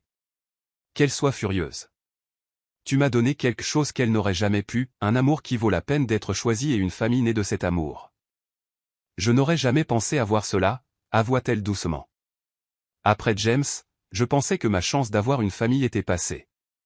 Maintenant, je tais-toi, et bientôt nous aurons 3 bébés. Tu as plus que ça, lui rappela-t-il. Tu as toute la famille Orion derrière toi. Nos enfants seront les bébés les plus protégés, aimés et soutenus de New York. Pauvre James, songea-t-elle, bien qu'il n'y eût aucune amertume dans sa voix. Il pensait monter en grade avec Catherine et au lieu de cela, il a perdu la chose la plus précieuse qu'il trouverait jamais. Lennox l'embrassa profondément. Sa perte, mon gain infini. Cette nuit-là, alors que Lilibet s'endormait dans les bras de son mari, elle ressentit un profond sentiment de justesse. L'univers avait pris son cœur brisé et l'avait transformé en quelque chose de magnifique. Une histoire d'amour qui aurait bientôt 3 nouveaux chapitres. Las Vegas lui avait donné plus qu'une échappatoire. Cela lui avait donné un destin plus grand que tout ce qu'elle aurait pu imaginer. Et alors que la main de Lennox reposait protectrice sur leur miracle grandissant, elle savait que ce n'était que le début de leur conte extraordinaire. Parfois, pensait-elle alors que le sommeil la gagnait, la meilleure vengeance n'est pas seulement de trouver le bonheur. C'est de trouver un bonheur si complet que la vengeance devient insignifiante. Dans son cas, ce bonheur venait maintenant avec 3 minuscules battements de cœur et un amour assez fort pour les soutenir tous. Chapitre 7 Le retour des ombres. La nouvelle éclata par un matin d'automne frisquet, étalée dans tous les grands journaux et publications financières. La dynastie Orion assurée, des héritiers triplés en route. Le Wall Street Journal consacra toute sa section société à l'annonce, tandis que Bloomberg diffusa un segment spécial sur les implications pour la planification de la succession d'Orion Global Investment. Lilibet se tenait dans son studio privé, désormais modifié pour être sans danger pour la grossesse, étudiant son reflet dans le miroir en pied. À 4 mois, son ventre avait commencé à s'arrondir distinctement, impossible à cacher dans la robe Valentino qu'elle avait choisie pour le gala de charité de ce soir. Les médias deviennent fous, annonça Lennox, entrant avec sa tablette à la main. L'action Orion a augmenté de 12% rien que sur la nouvelle des héritiers multiples. Il n'y a que les Orions pour transformer une grossesse en rallye boursier, taquina-t-elle, se tournant pour accepter son baiser de bonjour. Comment vont mes 4 personnes préférées ce matin? Sa main s'écarta de manière protectrice sur son ventre arrondi. Avant qu'elle ne puisse répondre, Victoria entra, déjà immaculée malgré l'heure matinale. Les réactions sont écrasantes. Toutes les grandes familles de la côte envoient des félicitations. Les Rothschild, cependant. Elena a fait une déclaration, devina Lilibet, notant l'expression de sa belle-mère. Page 6 reprend sa citation sur le « timing commode » et les « mariages précipités ». Le sourire de Victoria devint tranchant. « J'ai déjà géré ça. » « Mère, avertit Lennox, qu'as-tu fait? » Rien de dramatique. J'ai simplement rappelé à certaines personnes les propres indiscrétions d'Elena pendant son semestre à Paris. C'est étonnant comme les histoires peuvent disparaître rapidement quand la bonne pression est appliquée. Un coup à la porte les interrompit. Harrison entra, son efficacité habituelle teintée d'inquiétude. « Madame Orion, vous avez un visiteur. » James Winchester est dans le hall, insistant pour vous parler. La température de la pièce sembla chuter de plusieurs degrés. Lennox se redressa, ses instincts protecteurs s'enflammant. Absolument pas. Attends, Lilibet toucha son bras. Je devrais le voir. Lilibet. Je ne suis plus la même femme qui l'a trahi, lui rappela-t-elle doucement. Laisse-moi gérer ça. Après un moment de lutte intérieure, Lennox acquiesça. Harrison, demandait à la sécurité de l'amener au Salon Bleu et restait à portée de voix. Le Salon Bleu, avec ses antiquités françaises inestimables et sa vue imprenable sur Central Park, était conçu pour intimider. Lilibet s'installa royalement sur un canapé Louis XV, lissant sa robe sur son ventre. Lorsque James fut introduit, elle le reconnut à peine. Disparu, le banquier d'affaires confiant qui avait brisé son cœur. Ce James semblait plus petit d'une certaine manière, son costume de créateur ne parvenant pas à masquer son malaise.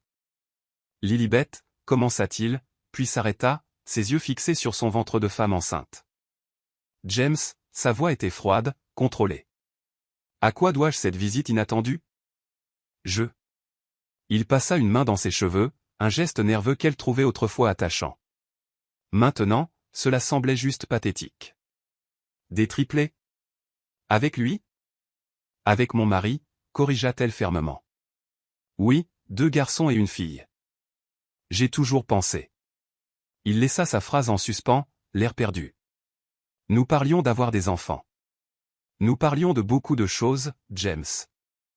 Puis tu as couché avec ma meilleure amie. Il tressaillit. J'ai fait une erreur. Te voir maintenant. Avec lui. Portant ses enfants, j'ai réalisé ce que j'ai jeté. Non. La voix de Lilibet prit une teinte d'acier. Tu n'as pas le droit de faire ça. Tu n'as pas le droit de débarquer chez moi, dans ma nouvelle vie, et de jouer l'ex plein de regrets. Je suis heureuse, James. Vraiment, profondément heureuse. Quelque chose que je n'ai jamais été avec toi, bien que je ne le susse pas alors. Les journaux disent que tu l'as rencontré à Vegas, insista James. Que tu l'as épousé le soir même. Ce n'est pas la Lilibet que je connaissais. Tu ne m'as jamais connu. Tu connaissais la version de moi qui essayait de s'intégrer dans ton monde. Lennox. Elle sourit, touchant son ventre où l'un des bébés venait de donner un coup. Lennox m'aime exactement tel que je suis. Chaque partie désordonnée, artistique et impulsive de moi. Il est différent, argumenta James. Les Orions, ils ne sont pas comme nous. Ils sont puissants, finit-elle. Oui, ils le sont. Mais ce n'est pas pour ça que je l'aime. Je l'aime parce qu'il me voit vraiment. Quelque chose que tu n'as jamais fait. Un coup à la porte signala le retour d'Harrison. Madame Orion, votre rendez-vous chez le médecin est dans 30 minutes. Merci, Harrison.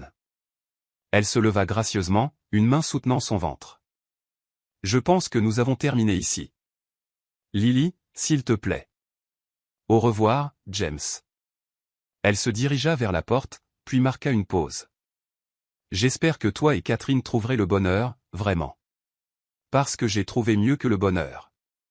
Je me suis trouvé moi-même, ainsi qu'un homme qui aime chaque parcelle de mon être. Elle le laissa là, entouré des apparats d'un monde qu'il ne pourrait jamais vraiment comprendre. Dans le couloir, elle trouva Lennox qui attendait, son expression mêlant fierté et inquiétude. « Ça va » demanda-t-il simplement. Parfaitement, l'assura-t-elle en levant la tête pour l'embrasser doucement. Il est si petit maintenant. Je ne sais pas comment je ne l'avais jamais vu auparavant. Parce que tu as grandi, murmura-t-il contre ses cheveux, pour devenir celle que tu étais toujours destinée à être.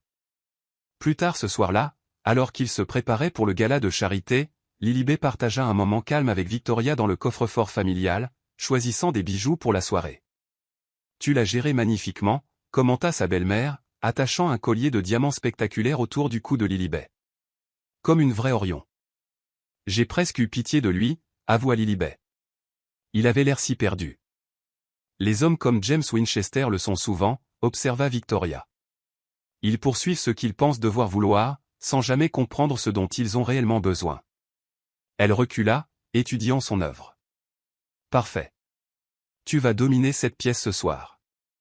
Le gala donna raison à Victoria. Lilibet flottait à travers la soirée au bras de Lennox, sa grossesse lui donnant un éclat supplémentaire qu'aucun diamant ne pouvait égaler. Les familles de « vieille fortune », qu'il avait initialement regardées avec scepticisme, la courtisaient désormais, impatiente de s'aligner avec les futurs héritiers Orion. Helena Rothschild te regarde, murmura Lennox pendant une danse, sa main protectrice sur sa taille. Qu'elle regarde, sourit Lilibet, sentant les bébés bouger. Tes enfants dansent aussi. Ses yeux s'adoucirent d'amour. Nos enfants, corrigea Théil. La prochaine génération d'Orion, qui sera aussi belle et forte que leur mère. Alors qu'ils se déplaçaient sur la piste de danse, Lilibet surprit des aperçus de leur histoire reflétés sur les visages autour d'eux. James et Catherine à leur table assignée, l'air tendu. Helena au bar, ses traits parfaits tordus par une envie à peine dissimulée. Victoria tenant sa cour avec d'autres matrones de la société, discutant fièrement de ses futurs petits-enfants. À quoi penses-tu ? Demanda Lennox alors que la chanson se terminait. Je pensais juste au destin, répondit-elle. Comment une décision désespérée à Vegas a mené à tout cela? Toi, nos bébés, cette vie que je n'avais jamais rêvé pouvoir avoir. Pas le destin. Il l'embrassa doucement, ignorant les caméras qui commençaient immédiatement à crépiter. Le choix. Tu as choisi d'être courageuse, de prendre un risque avec un étranger. J'ai choisi de faire confiance à mon cœur quand je t'ai vu dans ce bar. Et maintenant, nous choisissons de construire une famille ensemble. Leur moment fut interrompu par les bébés, délivrant un coup particulièrement fort, les faisant rire tous les deux. La main de Lennox alla immédiatement sur son ventre, son sourire radieux alors qu'ils sentaient leurs enfants bouger. Je pense qu'ils disent bonjour à leur papa, taquina Lilibet. Bonjour les petits, murmura-t-il, se fichant que la moitié de la haute société new-yorkaise observa ce moment intime. Continuez à bien grandir là-dedans. Le monde attend de vous rencontrer. Alors que la soirée touchait à sa fin, Lilibet réalisa quelque chose de profond. Les ombres de son passé, James, Catherine, Helena. Ce n'étaient plus du tout des ombres. Ils n'étaient que des personnages d'arrière-plan dans une histoire qui avait grandi bien au-delà d'eux. Sa véritable histoire était ici, dans les bras de Lennox, avec leur bébé grandissant sous son cœur et un avenir plus brillant que tout ce qu'elle aurait pu peindre. Parfois, pensait-elle alors qu'ils rentraient chez eux, la meilleure vengeance n'est pas seulement de bien vivre, c'est de vivre authentiquement. Entouré d'un amour si pur qu'il transforme tout ce qu'il touche.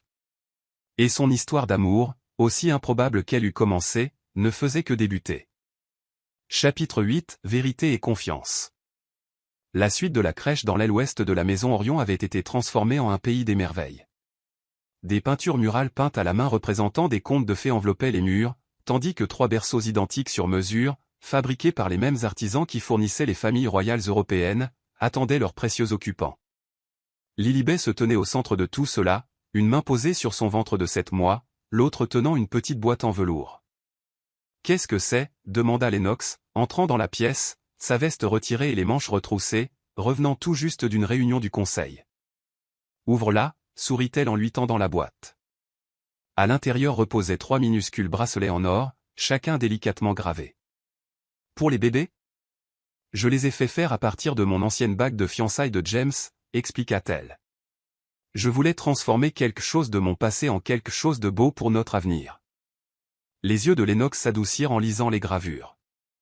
Atlas Kingston Orion, Phoenix Wild Orion et Aurora Rose Orion. Aimes-tu les prénoms? Ils avaient passé des semaines à débattre, voulant que chaque enfant porte un nom qui véhiculait à la fois force et sens. Ils sont parfaits. Il la tira contre lui, faisant attention à son ventre arrondi. Comme leur mère. Les bébés choisirent ce moment pour signaler leur présence, délivrant une série de coups qui les firent rire tous les deux. À 7 mois avec des triplés, la silhouette petite de Lilibet avait considérablement changé, mais Lennox la regardait avec plus de désir que jamais. « J'ai quelque chose pour toi aussi, dit-il, la conduisant vers le fauteuil à bascule sur mesure, bien que ce ne soit pas aussi significatif que ton cadeau. Il sortit une grande enveloppe de sa mallette. À l'intérieur se trouvaient des papiers qui firent écarquiller les yeux de Lilibet. « Tu as acheté tout le pâté de maison, Alta-t-elle en lisant les documents immobiliers. Je le convertis en centre d'art Lilibet Orion, expliqua-t-il, les yeux brillants d'excitation. Un espace de galerie pour les artistes émergents, des studios alloués à des tarifs inférieurs au marché, et une fondation pour accorder des bourses aux artistes qui ont besoin de soutien, comme tu en as eu besoin autrefois. » Les larmes lui montèrent aux yeux. Ce n'était pas juste un grand geste, c'était une compréhension profonde de qui elle était et de ce qui comptait pour elle. Lennox. Il y a plus, continua-t-il en s'asseyant à côté d'elle. Le dernier étage sera ton studio privé, assez grand pour tout projet que tu voudras entreprendre, avec une salle de jeu séparée pour que tu puisses travailler tout en étant près des bébés. Tu penses à tout, murmura-t-elle, l'attirant pour un baiser. Je pense à toi, corrigea Théil, et à notre famille. Un coup à la porte les interrompit. Harrison entra, suivi du docteur Montgomery pour le contrôle hebdomadaire de Lilibet. Comment vont nos petits Orions, demanda le médecin, installant son équipement d'échographie portable. Actif, ria Lilibet, surtout la nuit. L'examen révéla 3 bébés en bonne santé grandissant exactement comme prévu. L'expression du docteur Montgomery, cependant, contenait une note d'inquiétude. Qu'est-ce qu'il y a? Exigea Lennox, instantanément alerte. Rien d'alarmant, les assura le médecin. Mais avec des triplés à ce stade, nous devons discuter de la possibilité de l'alitement. Votre tension artérielle est légèrement élevée, Madame Orion. Non, protesta Lilibet. L'ouverture du centre d'art est dans 2 semaines. Je dois être là. Notre priorité est ta santé et celle des bébés, dit Lennox fermement. Le centre d'art peut attendre. En fait, interjeta le docteur Montgomery, une activité légère est encore bénéfique. Mais nous devrons vous surveiller de près. Pas de longue période debout, pas de stress, et absolument aucune interaction avec les membres du conseil ou les événements mondains. Le téléphone de Lennox vibra. Helena Rothschild faisait encore des vagues, cette fois avec des insinuations sur le timing de la grossesse. Il le réduisit au silence sans regarder. Déjà géré. Mère a pris en charge toutes les obligations sociales, et le conseil peut traiter directement avec moi. Après le départ du médecin, ils restèrent dans la crèche, Lennox agenouillé devant le fauteuil de Lilibet, ses mains sur son ventre. « Je ne t'ai jamais raconté la nuit où je t'ai rencontré, dit-il soudainement. Ce que je faisais vraiment dans ce bar. Tu fuyais le mariage arrangé, devina T.L. Plus que ça. Il prit une profonde inspiration. Ce matin-là, j'avais découvert qu'Helena travaillait avec une firme rivale, utilisant nos fiançailles pour rassembler des informations privilégiées. L'arrangement matrimonial n'était pas seulement une question d'alliance familiale, c'était une tentative de rachat d'entreprise. Lilibet halta. A-t-elle réussi? Non. Son sourire devint prédateur. Parce que je t'ai rencontré à la place. Pendant que les Rothschild complotaient leur prise de contrôle, je tombais amoureux à Vegas. Le temps qu'ils réalisent ce qui s'était passé, toutes leurs pièces soigneusement placées étaient inutiles. Parce que tu étais déjà marié à moi. Parce que j'étais déjà sauvé par toi, corrigea Théil. Tu penses que je t'ai sauvé cette nuit-là, mais tu m'as sauvé aussi. D'un mariage sans amour, d'une vie d'alliance stratégique au lieu de vraie connexion. Elle passa ses doigts dans ses cheveux, aimant la façon dont il se penchait vers son contact. Est-ce pour ça qu'Helena est si amère? Parce qu'elle a perdu à la fois l'homme et la fusion. Elle a perdu quelque chose qu'elle n'a jamais eu. Il embrassa sa paume. Je n'ai jamais été à elle pour être perdu. Leur moment fut interrompu par l'arrivée de Victoria, portant des sacs de course et sa tablette. Les entretiens pour le personnel de la crèche sont prévus pour demain, annonça T.L. J'ai réduit la liste aux meilleurs candidats, tous avec une expérience de naissance multiple et des références impeccables. Je pense toujours que 3 nounous, c'est excessif, protesta Lilibet. Chérie, Victoria s'assit gracieusement dans un fauteuil voisin. Tu vas avoir 3 bébés Orion. Crois-moi, tu auras besoin de toute l'aide possible. J'avais 2 nounous juste pour Lennox, et il n'était qu'un seul bébé. Un bébé parfaitement sage, ajouta Lennox innocemment. Tu as escaladé la façade du manoir à 4 ans, parce que tu voulais voir si tu en étais capable, lui rappela sèchement sa mère. Nous avons dû engager un expert en sécurité spécifiquement pour rendre la maison à l'épreuve de Lennox. Liliberia, imaginant un minuscule Lennox causant le chaos. Et si nos enfants héritent de ton esprit aventureux? Alors nous aurons besoin de 6 nounous, déclara Victoria. Maintenant, concernant les robes de baptême, je les ai fait faire à la main en Irlande, mais nous devrions discuter des détails de la cérémonie. Alors que Victoria exposait les plans pour chaque aspect possible de la première année des bébés, Lilibet ressentit une gratitude immense pour cette famille qui l'avait embrassée si complètement. Ses propres parents, bien que aimants, avaient été des figures distantes dans sa vie. Mais Victoria avait endossé non seulement le rôle de belle-mère, mais un véritable rôle maternel. « Je veux te montrer quelque chose », dit Lilibet quand Victoria fit une pause pour respirer. Avec l'aide de Lennox, elle se leva et se dirigea vers une toile couverte dans le coin. J'ai travaillé là-dessus entre les rendez-vous chez le médecin. Le tableau qu'elle dévoila laissa les 2 Orions sans voix. Il montrait Victoria dans son élément, commandant une salle remplie de l'élite de New York, mais avec une douceur subtile autour des yeux que seule la famille voyait jamais. Pour l'ouverture du centre d'art, expliqua Lilibet. Un hommage à la femme qui a aidé à rendre tout cela possible. Le calme parfait de Victoria se fissura, les larmes aux yeux, elle serra Lilibet précautionneusement dans ses bras. « Ma chère fille, murmura-t-elle, tu nous as donné tellement plus que nous ne t'avons jamais donné. » Cette nuit-là, allongée dans son lit, avec la main de Lennox protectrice sur son ventre, Lilibet réfléchit à quel point sa vie avait changé en quelques mois seulement. « À quoi penses-tu » murmura Lennox, pressant un baiser sur son épaule. « Je pensais à la vérité, répondit-elle. Comment nous sommes tous les deux venus à Vegas fuyant des mensonges, les tiens avec Elena, les miens avec James. Mais en étant honnêtes l'un avec l'autre dès le début, même en tant qu'étrangers. Nous avons trouvé quelque chose de réel, finit-il. Quelque chose de vrai. Exactement. Elle se tourna prudemment pour lui faire face. Je sais que l'annonce de la grossesse disait que la dynastie Orion était assurée, mais ce n'est pas ce que ces bébés signifient pour moi. Ce ne sont pas des héritiers ou des successeurs, ce sont des morceaux de notre histoire d'amour rendus réels. Ils sont les deux, dit-il pensivement. Héritage et amour, devoir et dévouement. Comme nous. Comme nous, convint-elle, sentant les bébés bouger comme en réponse.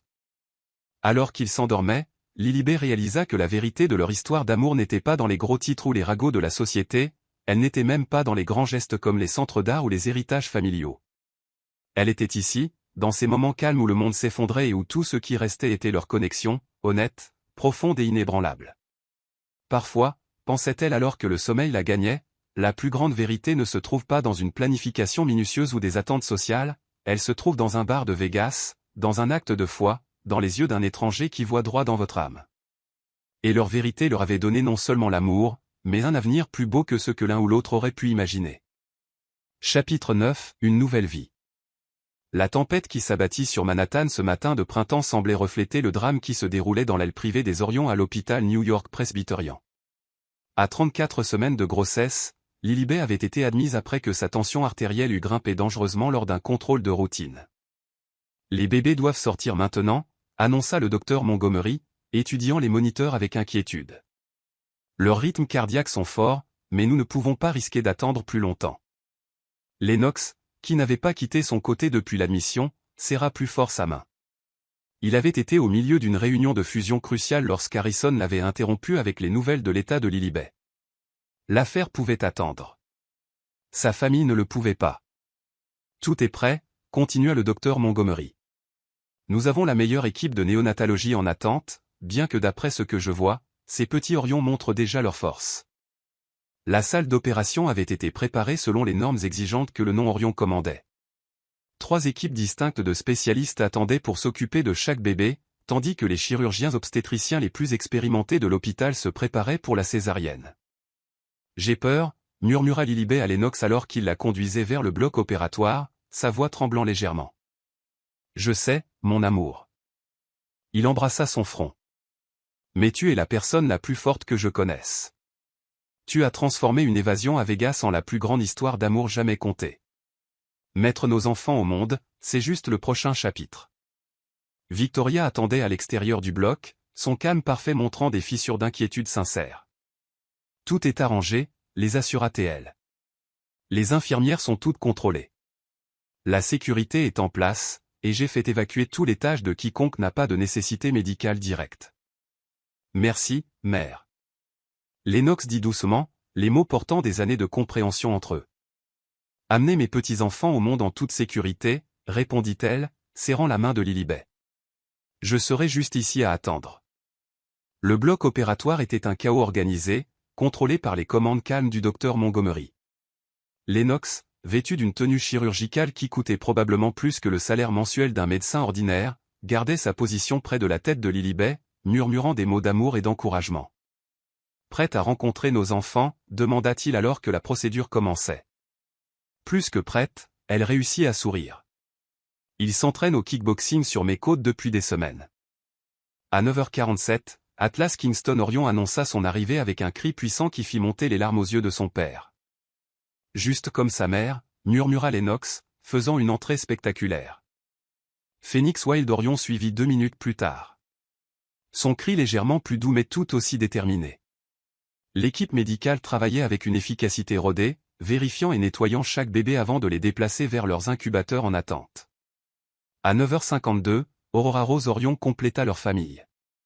Son cri, une mélodie parfaite qui fit sangloter Lilibet de joie. Elle est là, murmura-t-elle. Ils sont tous là. Ils sont parfaits. La voix de Lennox se brisa sous l'émotion. Tous les trois, parfaits comme leur mère. Les heures suivantes passèrent dans un flou de contrôles médicaux et de premiers moments. Bien qu'étant prématurés, les 3 bébés étaient remarquablement en bonne santé, nécessitant un temps minimal en soins intensifs. Les gènes Orion combinés à la force de Lilibet leur avaient donné un départ combatif. Lorsque Lilibet fut finalement installée dans sa suite privée, décorée plus comme une chambre d'hôtel de luxe que comme un espace hospitalier, les bébés leur furent amenés un par un. Atlas, le premier-né, avait les traits forts de Lennox et son regard intense. Même âgé de quelques heures, il semblait étudier tout autour de lui avec une concentration remarquable. Il dirigera des réunions du conseil avant de savoir marcher, prédit Victoria fièrement. Phoenix, légèrement plus petit que son frère mais non moins puissant, avait un mélange des traits des 2 parents et un comportement calme qui démentait son nom dramatique. Le pacificateur, nota Lennox, alors que le bébé agrippait son doigt avec une force surprenante. Aurora, leur précieuse fille, était un mélange parfait des 2 parents, avec les traits délicats de Lilibet et la présence imposante de Lennox. Elle s'installa dans les bras de sa mère comme si elle y appartenait, sa petite main se tendant pour toucher le visage de Lilibet. « Bonjour, mes amours », murmura Lilibet, entourée de ces 3 miracles. « Bienvenue au monde. » La nouvelle de l'arrivée des triplés se répandit rapidement dans les cercles d'élite de New York. La réception de l'hôpital fut inondée de fleurs et de cadeaux, chacun soigneusement passé au crible par la sécurité avant d'être autorisé près des héritiers Orion. Helena a envoyé des félicitations, mentionna Victoria avec désinvolture, arrangeant un bouquet particulièrement spectaculaire d'orchidées rares. En serrant les dents, j'imagine. Les Rothschild ont de plus gros problèmes, répondit Lennox, ne quittant jamais des yeux sa famille. Leur tentative de prise de contrôle leur a coûté plusieurs positions clés au conseil. Ils ont de la chance que je sois trop heureux d'être père pour poursuivre d'autres actions. James a envoyé quelque chose aussi, rapporta Harrison. Je l'ai fait retourner, non ouvert. Lilibet, qui aurait autrefois ressenti un pincement au cœur en entendant le nom de James, se contenta de sourire. Comment pouvait-elle accorder la moindre pensée à la douleur passée quand son présent était si rempli de joie? Les bébés passèrent soigneusement entre les membres de la famille, chaque petit Orion montrant déjà des indices de leur personnalité unique. Atlas, fidèle à son nom, semblait porter le poids de son héritage avec une grâce naturelle. Phoenix observait le monde avec une sagesse silencieuse, tandis qu'Aurora charmait tous ceux qui la tenaient avec son sourire de bébé parfait. Ils vont changer le monde, prédit Victoria en berçant Aurora. Ces 3-là vont remodeler la société new-yorkaise d'une manière que nous ne pouvons imaginer. Ils l'ont déjà fait, murmura Lennox, regardant sa mère tisser des liens avec sa fille. Ils nous ont donné quelque chose de plus grand que le statut social ou le pouvoir corporatif. Ils nous ont donné la plénitude. Ce soir-là, quand le défilé des visiteurs fut enfin terminé et que les bébés dormaient paisiblement dans leur berceau, Lennox et Lilibet eurent un moment seuls. « Merci », murmura-t-il, la tenant contre lui. « De m'avoir donné tout ce que je ne savais pas rêver. »« Merci d'avoir été dans ce bar à Vegas », répondit-elle, pensant à quel point elle avait été proche de choisir une autre échappatoire. « D'avoir vu au-delà de mon cœur brisé pour voir qui je pouvais devenir. »« J'ai vu qui tu étais déjà », corrigea Théil. « Forte, belle, capable d'un amour extraordinaire. Ces bébés, ils sont juste la preuve de ce que je savais cette première nuit, que parfois les plus grands risques apportent les plus grandes récompenses. » Un doux cri provenant du berceau d'Aurora les fit bouger tous les deux, travaillant en parfaite synchronisation pour s'occuper des besoins de leur fille. Alors qu'ils se réinstallaient dans les bras l'un de l'autre, leurs trois miracles dormant paisiblement à proximité, Lilibet ressentit un profond sentiment de justesse. « Je pensais que l'amour était fait de grands gestes et de moments parfaits, songea-t-elle. Mais c'est ça, n'est-ce pas? Les moments calmes, les sourires partagés, la façon dont tu sais exactement quand j'ai besoin de toi sans que j'aie à dire un mot. C'est tout cela, convint Lennox. Le mariage à Vegas, les scandales de la société, les batailles d'entreprise, ce n'est que la toile de fond. Ceci, juste ici, est notre véritable histoire. » De l'autre côté de la fenêtre, la tempête qui avait accompagné l'arrivée des triplés commença à se dissiper, révélant une soirée de printemps parfaite. Trois nouvelles étoiles semblaient briller particulièrement fort, comme si l'univers lui-même célébrait l'arrivée de la prochaine génération d'Orion. Parfois, pensa Lilibet alors qu'elle s'endormait dans les bras de son mari, les meilleures histoires d'amour ne concernent pas le début ou le milieu dramatique. Elles concernent les moments calmes de pure joie qui font s'effacer tout le reste. Et avec trois bébés parfaits dormant à proximité et un amour plus fort que tout ce qu'elle aurait imaginé possible, elle savait que leur histoire ne faisait que commencer son plus beau chapitre. Chapitre 10, la célébration. Le domaine des Orions dans les Hantons avait été transformé en un pays des merveilles féeriques pour le premier anniversaire des triplés. Des pavillons de cristal parsemaient les pelouses manucurées, tandis que des guirlandes lumineuses transformaient les chênes centenaires en canopées magiques. La liste des invités ressemblait au Westwood de la société new-yorkaise, avec des jets privés remplissant la piste d'atterrissage locale et des voitures de luxe alignées dans l'allée sinueuse. « Est-ce que tout cela est vraiment nécessaire ?» demanda Lilibet, observant depuis le balcon de la suite principale, alors qu'une armée de personnel mettait la touche finale aux célébrations élaborées. « Pour la prochaine génération d'Orion ? » « Absolument, » répondit Victoria, entrant avec Aurora dans ses bras. La petite fille, vêtue d'une robe de bébé Dior faite sur mesure, tendit immédiatement les bras vers sa mère. « Voilà ma princesse, » roucoula Lilibet en prenant sa fille. À 1 an, Aurora montrait déjà des signes du tempérament artistique de sa mère, fascinée par les couleurs et tendant toujours la main vers tout ce qui brillait. « Les garçons sont avec Lennox dans la crèche, » rapporta Victoria. Atlas essaie d'escalader tout ce qui est en vue, définitivement le fils de son père, et Phoenix organise méthodiquement ses jouets par couleur. Lilibet ria, imaginant les personnalités distinctes de ses fils. L'année passée avait été un tourbillon de joie, de défis et de découvertes. Chaque bébé était uniquement lui-même, tout en étant indéniablement un Orion. Harrison dit que la presse se rassemble déjà aux portes, continua Victoria. Les premières photos des héritiers Orion sont une denrée rare. C'est pourquoi nous publions nos propres photos, déclara Lennox, entrant avec deux petits garçons impeccablement vêtus dans ses bras. Atlas essayait effectivement de grimper par-dessus l'épaule de son père, tandis que Phoenix observait la pièce avec son expression réfléchie habituelle.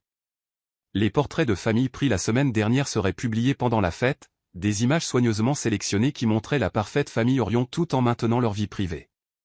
C'était un équilibre délicat, qu'ils avaient maîtrisé au cours de l'année passée. Les invités vont bientôt commencer à arriver, leur rappela Victoria, y compris quelques ajouts intéressants à la liste. « Tu les as invités ?» demanda Lilibet à son mari, sachant exactement de qui Victoria parlait. « Oui », confirma Lennox, déposant les garçons dans leur parc sur mesure. James et Catherine devraient voir exactement ce qu'ils ont perdu. Et Helena, eh bien, disons simplement que les Rothschild pourraient avoir besoin d'un rappel de ce à quoi ressemble le vrai pouvoir. La fête commença au coucher du soleil, l'élite de New York filtrant à travers des points de contrôle de sécurité rivalisant avec ceux de la Maison-Blanche. Les triplés tenaient leur cours dans une zone spécialement conçue, protégée par des mesures de sécurité visibles et invisibles. Atlas, montrant déjà la présence imposante de son père, charmait tout le monde avec son sourire intrépide. Phoenix observait les procédures avec un calme remarquable, acceptant l'attention gracieusement mais préférant clairement les moments calmes. Aurora, fidèle à son nom, illuminait le rassemblement avec son rire contagieux et ses boucles de bébé parfaites. Ils sont magnifiques, commenta le gouverneur à Lennox, des combinaisons parfaites des deux parents. Ils sont déjà leur propre personne, répondit fièrement Lennox, comme ils le devraient. Au moment où James et Catherine entrèrent dans la fête, un changement subtil se produisit dans l'atmosphère. Il semblait assez prospère en surface. La firme de James avait survécu à sa délocalisation dans le New Jersey, bien qu'elle n'ait jamais retrouvé son prestige de Manhattan. Catherine portait des marques de créateur qui semblaient quelque peu moins impressionnantes au milieu des vieilles fortunes. Madame Orion. Catherine tenta une esquisse de sourire alors qu'il s'approchait de la ligne de réception. Les bébés sont magnifiques. Merci, répondit gracieusement Lilibet, ne ressentant qu'un léger amusement face au malaise évident de son ancien ami. Ils sont notre plus grande joie. James se tenait là, maladroit, les yeux rivés sur Aurora qui jouait joyeusement avec la montre de son père. La petite fille leva les yeux vers lui avec le regard de Lilibet incrusté dans les traits déterminés de Lennox, un rappel vivant de ce qu'il avait jeté. L'enfant d'Helena Ross fit son entrée plus tard, parfaitement coiffée et dégoulinante de diamants qui semblaient criards comparés à la richesse subtile qui l'entourait. Elle se dirigea vers l'aire de jeu des triplés, son sourire ne masquant pas tout à fait son amertume. Ils sont tout ce que nous espérions, dit Lennox assez fort pour qu'Helena l'entende, son bras enveloppant amoureusement la taille de Lilibet. De parfaits petits miracles. La fête atteignit son apogée alors que le soleil se couchait complètement, les jardins illuminés par des milliers de lumières. Un orchestre de chambre jouait doucement tandis que des serveurs circulaient avec du champagne valant plus que le salaire mensuel de la plupart des gens. Un discours, cria quelqu'un, et la foule se tourna avec attente vers Lennox. Il se tenait là, incarnant chaque centimètre du puissant patriarche, mais ses yeux s'adoucirent en se posant sur sa famille. Il y a 1 an, nos vies ont changé à jamais avec l'arrivée de 3 âmes parfaites. Atlas, Phoenix et Aurora sont venus au monde en tant que Ryan. Oui, mais plus important encore, ils sont venus en tant qu'eux-mêmes. Uniques, forts, et montrant déjà le genre de caractère qui rend un parent fier. Il marqua une pause, son regard trouvant celui de Lilibet. Rien de tout cela ne serait possible sans ma femme extraordinaire, qui a transformé une rencontre fortuite à Vegas en la plus grande histoire d'amour que j'ai jamais connue. Elle ne m'a pas seulement donné 3 beaux enfants, mais une raison d'être meilleure, d'aimer plus profondément, de voir le monde à travers les yeux d'une artiste. Victoria leva son verre, des larmes brillant dans ses yeux. À la prochaine génération, et à l'amour qui les a créés. Alors que le toast résonnait à travers l'assemblée, Lilibet sentit son cœur se gonfler d'émotion. En regardant ses enfants parfaits, Atlas essayant maintenant, comme on pouvait s'y attendre, de s'échapper de son parc, Phoenix empilant soigneusement des blocs, et Aurora charmant encore un autre groupe d'admirateurs où elle savait que chaque étape de son voyage l'avait menée exactement là où elle devait être. James et Catherine s'éclipsèrent tôt. Leur présence fut à peine remarquée dans cette célébration de l'amour authentique et de la famille. Helena s'attarda plus longtemps, observant la scène heureuse avec une envie de plus en plus évidente jusqu'à ce que Victoria orchestre habilement son départ. Plus tard cette nuit-là, après le départ des invités et alors que les bébés dormaient dans leur chambre, Lilibet et Lennox se tenaient sur leur balcon surplombant les jardins encore illuminés. « Heureuse » demanda-t-il en la serrant contre lui. « Plus qu'heureuse » répondit-elle, pensant au chemin parcouru depuis cette nuit à Vegas. « Bien que je pense toujours que 500 invités, c'était un peu trop pour un premier anniversaire. » Attends leur 2e anniversaire, la taquina Théil. Mère est déjà en train de le planifier. Comme sur un signal, un babyphone grésilla avec le doux gazouillis d'Aurora, suivi rapidement par le cri plus exigeant d'Atlas et le gloussement calme de Phoenix. Le devoir nous appelle, sourit Lilibet, prenant la main de son mari alors qu'il se dirigeait vers la chambre d'enfant. Parfois, pensait-elle en s'occupant de leur précieux triplé, la meilleure vengeance n'est pas seulement de bien vivre. C'est de créer une vie si pleine d'amour que le passé ne devient rien de plus qu'un tremplin vers votre destin. Et son destin, aussi improbable qu'il eût semblé cette nuit-là à Vegas, était plus beau que tout ce qu'elle aurait pu imaginer. Chapitre 11, 12 Vengeance. Le tonnerre grondait sur Manhattan alors que Lilibet se tenait dans son studio privé au Orion Art Center, étudiant le triptyque massif qui allait bientôt marquer l'histoire de l'art. 3 toiles interconnectées s'étiraient du sol au plafond, chaque panneau racontant une partie de leur voyage extraordinaire, chagrin d'amour, rédemption et triomphe. « Maman, regarde !» la voix d'Aurora résonna depuis son coin spécial où elle créait sa propre version de l'œuvre de sa mère. À peine âgée d'1 an, elle montrait déjà une capacité étrange à capturer l'émotion en couleur, ses petits doigts maniant les pinceaux avec une grâce surprenante. « C'est magnifique, mon amour. » Lilibet sourit, regardant sa fille travailler. À travers la cloison vitrée, elle pouvait voir Atlas escalader son mur d'escalade, tandis que Phénix était assis entouré de livres d'art, chaque enfant étant un mélange parfait des traits de leurs parents. Le conservateur du Met est là, annonça Victoria, entrant avec son élégance caractéristique. Ainsi que des représentants du Louvre et de la National Gallery, ils enchérissent tous pour l'exposition. Lilibet se tourna vers sa dernière œuvre, la pièce maîtresse de ce qui deviendrait ses débuts au Metropolitan Museum. L'immense peinture montrait leur famille dans le jardin des Hantons, mais c'était plus qu'un simple portrait. Elle y avait capturé le moment exact où la vie s'était transformée de la vengeance à la rédemption. Harrison apparut avec une expression inhabituellement grave. Il y a du nouveau. James Winchester a été arrêté. La nouvelle ondula à travers la pièce comme le tonnerre à l'extérieur. Victoria sortit immédiatement une tablette affichant les titres de dernière minute, le PDG du Winchester Investment Group inculpé pour fraude. Un mariage mondain mène à une enquête criminelle. Apparemment, dit Victoria, son sourire contenant une pointe de satisfaction, ses tentatives désespérées pour maintenir les apparences après avoir perdu les comptes Orion ont conduit à une comptabilité créative. Catherine a été vue quittant leur maison de ville avec des valises ce matin. Le timing est plutôt parfait, observa Lennox, entrant avec les 2 garçons dans ses bras, juste avant ton exposition au Met. Ce n'est pas tout, poursuivit Harrison. Helena Rothschild a passé des appels. Elle essaie d'obtenir une invitation pour la soirée d'ouverture par l'intermédiaire de divers membres du conseil, et elle répand des rumeurs sur la légitimité de votre mariage à Vegas. Vraiment ? L'expression de Victoria devint prédatrice. Eh bien, nous devrions nous assurer qu'elle ait un siège au premier rang pour être témoin de ce qu'elle a perdu exactement. Harrison, veuillez vous assurer que mademoiselle Rothschild reçoive une invitation personnelle remise en main propre. Lennox posa les garçons dans leur aire de jeu, Atlas tentant immédiatement d'enseigner à Phénix une nouvelle technique d'escalade tandis que leur frère observait avec une considération pensive. La dernière tentative de prise de contrôle hostile des Rothschild a échoué de manière spectaculaire, ajouta Lennox, s'avançant pour enlacer sa femme. Leurs actions sont en chute libre. Les fiançailles européennes d'Helena se sont terminées assez publiquement lorsque sa famille n'a pas pu fournir les opportunités de fusion promises. Regarde-les, fit Lilibet en désignant leurs enfants. Atlas avait atteint le sommet de son mur, poussant un cri de victoire qui fit applaudir Phénix tout en marquant soigneusement sa page dans son livre d'art. Aurora créait ce qui ressemblait remarquablement à une expression abstraite de joie, ses rires remplissant le studio. C'est ça, le vrai succès.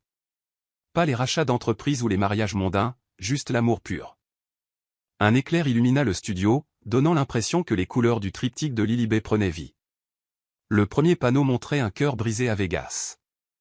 Le deuxième capturait une histoire d'amour qui défiait les attentes de la société, et le troisième. Le troisième montrait leur famille parfaite, la preuve que parfois, la meilleure vengeance est de trouver un bonheur au-delà de tout ce que vos ennemis pourraient imaginer. Le conseil d'administration du Met a fait son offre finale, annonça Victoria, consultant des messages sur son téléphone. Ils veulent créer une aile permanente, la galerie d'art contemporain Lilibet Orion. Elle abriterait non seulement cette exposition, mais deviendrait un espace pour présenter des artistes qui incarnent votre parcours de l'adversité au triomphe. C'est plus que ce que nous imaginions, murmura Lennox contre ses cheveux. Quand nous nous sommes rencontrés dans ce bar à Vegas, as-tu jamais pensé que nous finirions ici ? À créer un héritage d'amour au lieu de vengeance ? Lilibet se retourna dans ses bras. Non. Mais c'est ce qui rend la chose parfaite. Aurora choisit ce moment pour afficher fièrement sa dernière création, un mélange de couleurs étonnamment sophistiquées qui imitait le travail de sa mère. Joli, déclara-t-elle, ses frères interrompant leurs activités pour admirer l'art de leur sœur. Elle a ton talent, observa affectueusement Victoria. Et ta capacité à voir la beauté là où les autres ne voient que la douleur. Harrison réapparut avec d'autres nouvelles. Les réponses pour le vernissage au Met sont accablantes. Tous les grands collectionneurs, critiques et figures de la société ont confirmé. Et, fit-il une pause significative, Catherine Winchester a demandé une réunion privée. Elle propose de raconter sa version de l'histoire à toute publication prête à l'écouter. Les temps sont durs, songea Victoria. Maintenant que James risque la prison et que leurs avoirs sont gelés, elle cherche une bouée de sauvetage. Non, décida Lilibet en regardant ses enfants jouer. Laissez-la garder son histoire. Nous en avons écrit une meilleure. La foudre éclata de nouveau, illuminant le triptyque comme un projecteur venu du ciel. À ce moment-là, Lilibet vit leur histoire avec une clarté parfaite, non pas comme un récit de vengeance, mais comme un témoignage du pouvoir de l'amour à transformer la douleur en beauté. L'exposition ouvre dans 3 jours, leur rappela Victoria. Chaque détail a été arrangé. Le mec n'a jamais rien vu de tel que ce que nous avons prévu. Bien. La voix de Lennox contenait une note de fierté féroce. Qu'ils voient tous à quoi ressemble le véritable amour. Qu'ils soient témoins de ce qui se passe quand on choisit le bonheur plutôt que l'amertume. La création plutôt que la destruction. Plus tard cette nuit-là, après que les enfants furent endormis et que l'orage fut passé, Lilibet se tenait dans son studio, apportant les touches finales au triptyque. Chaque coup de pinceau portait un sens. La nuance exacte du néon de Vegas qui avait éclairé leur première rencontre. La lumière dorée de leur jardin des Hantons, où leurs enfants avaient fait leurs premiers pas. Le bleu parfait du ciel le jour où ils avaient découvert qu'ils allaient avoir des triplés. Prête à montrer au monde notre chef-d'œuvre, demanda Lennox en la rejoignant. Prête à leur montrer que parfois. Elle sourit, ajoutant un dernier reflet aux boucles peintes d'Aurora, la meilleure vengeance est de vivre une vie si belle que ceux qui vous ont blessé ne deviennent rien de plus qu'une note de bas de page dans votre bonheur. Alors qu'ils se dirigeaient pour vérifier leurs enfants endormis, le tonnerre gronda au loin le roulement de tambour de la nature pour ce qui allait arriver. Dans 3 jours, le mai dévoilerait non seulement une exposition, mais une histoire d'amour qui deviendrait légendaire. Les mots de Victoria résonnaient dans l'esprit de Lilibet, le karma est mieux servi non seulement avec un timing parfait, mais avec le genre de triomphe qui transforme les ennemis en partisans involontaires de votre bonheur. Et alors qu'elle s'endormait dans les bras de Lennox, elle savait que la plus grande œuvre d'art n'était pas accrochée dans son studio. C'était la vie qu'ils avaient créée ensemble, un chef-d'œuvre d'amour qui avait transformé la vengeance en rédemption. Chapitre 12, la boucle est bouclée. Le Metropolitan Museum of Art n'avait jamais connu de vernissage tel que celui-ci. Le musée entier avait été fermé au public, transformé pour une nuit en vitrine de la renaissance de l'amour. La nouvelle série triomphale de Lilibet Orion célébrant la famille, la rédemption et le pouvoir du véritable amour. Le grand escalier étincelait de milliers de roses blanches et de lumières de cristal, tandis que le grand hall abritait une collection de peintures qui faisait vibrer le monde de l'art depuis des mois. Au centre se trouvait le chef-d'œuvre de Lilibet, un triptyque massif montrant le voyage du chagrin au bonheur, avec le panneau final dépeignant une scène qui tirait des larmes même aux critiques les plus endurcis. Tu t'es surpassé, chuchota Lennox, son bras autour de la taille de sa femme alors qu'il se tenait devant la pièce centrale. Les peintures montraient leur famille dans le jardin des Hantons, les triplés jouant dans la lumière dorée, Victoria observant avec sa grâce caractéristique, et Lennox tenant Lilibet alors qu'ils regardaient leurs enfants. Mais c'était plus qu'un simple portrait de famille, c'était un testament du pouvoir du destin et de la beauté des secondes chances. Atlas, maintenant un tout petit précoce dans un costume sur mesure assorti à celui de son père, tira sur la jambe du pantalon de Lennox.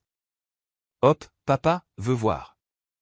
Lennox souleva leur fils, tandis que Phoenix observait l'œuvre d'art avec son expression pensive habituelle, montrant déjà des signes de devenir un critique d'art sérieux à un peu plus d'1 an.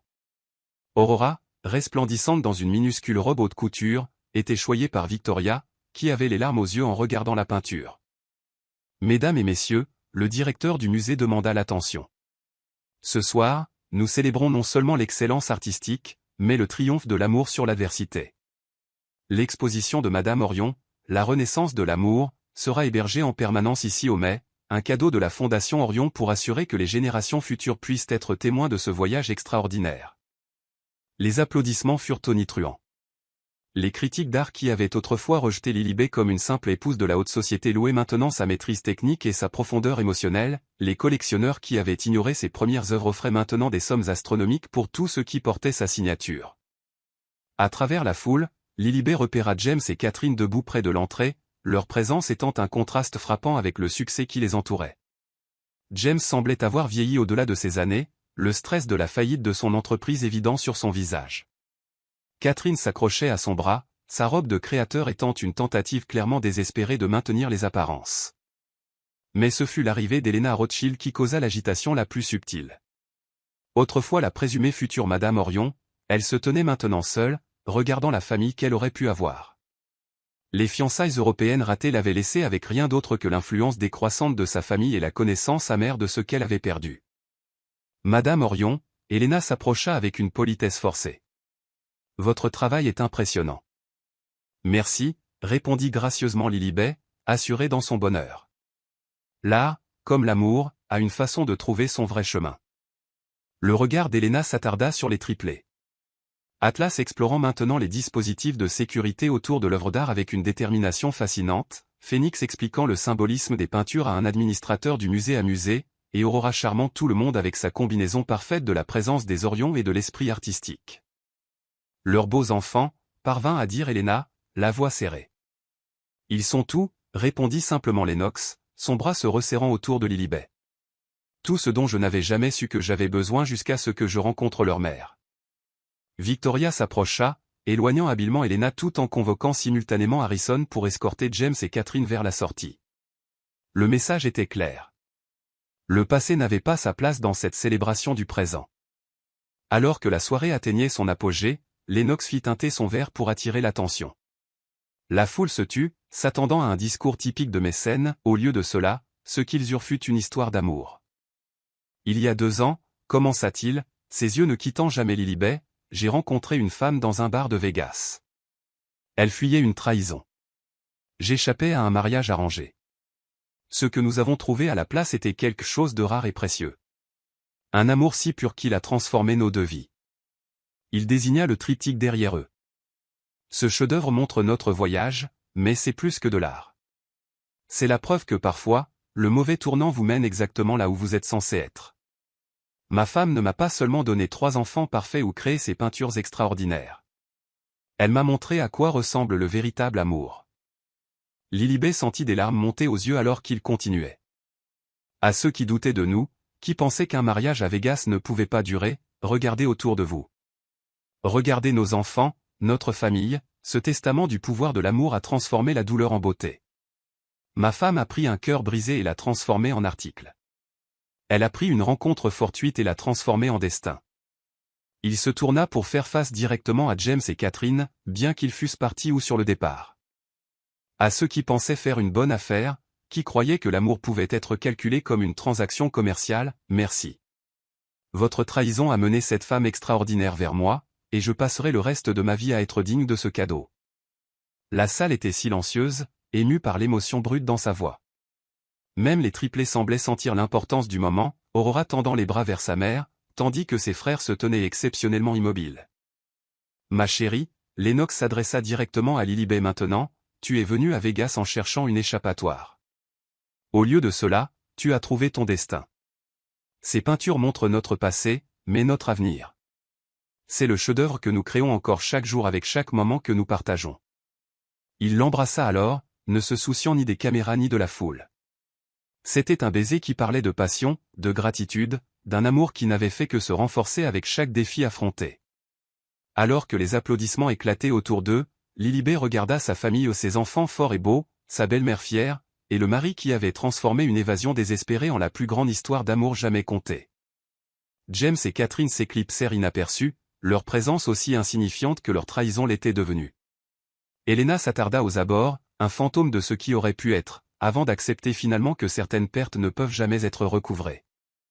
Plus tard cette nuit-là, après que la foule fut partie et que les triplés furent endormis dans leur suite, Lilibet et Lennox se tenaient sur la terrasse de leur pentouse, surplombant la ville qui avait été témoin de leur voyage. « Heureuse » demanda-t-il, bien qu'il connût la réponse. « Plus qu'heureuse » répondit-elle, pensant au chemin parcouru depuis ce bar de Vegas. « Bien que j'ai une question. » « Tout ce que tu veux. » Si tu pouvais retourner à cette nuit-là en sachant tout ce qui allait arriver, dirais-tu encore oui quand une artiste au cœur brisé a suggéré de se marier? Sa réponse fut immédiate et féroce. 1000 fois oui.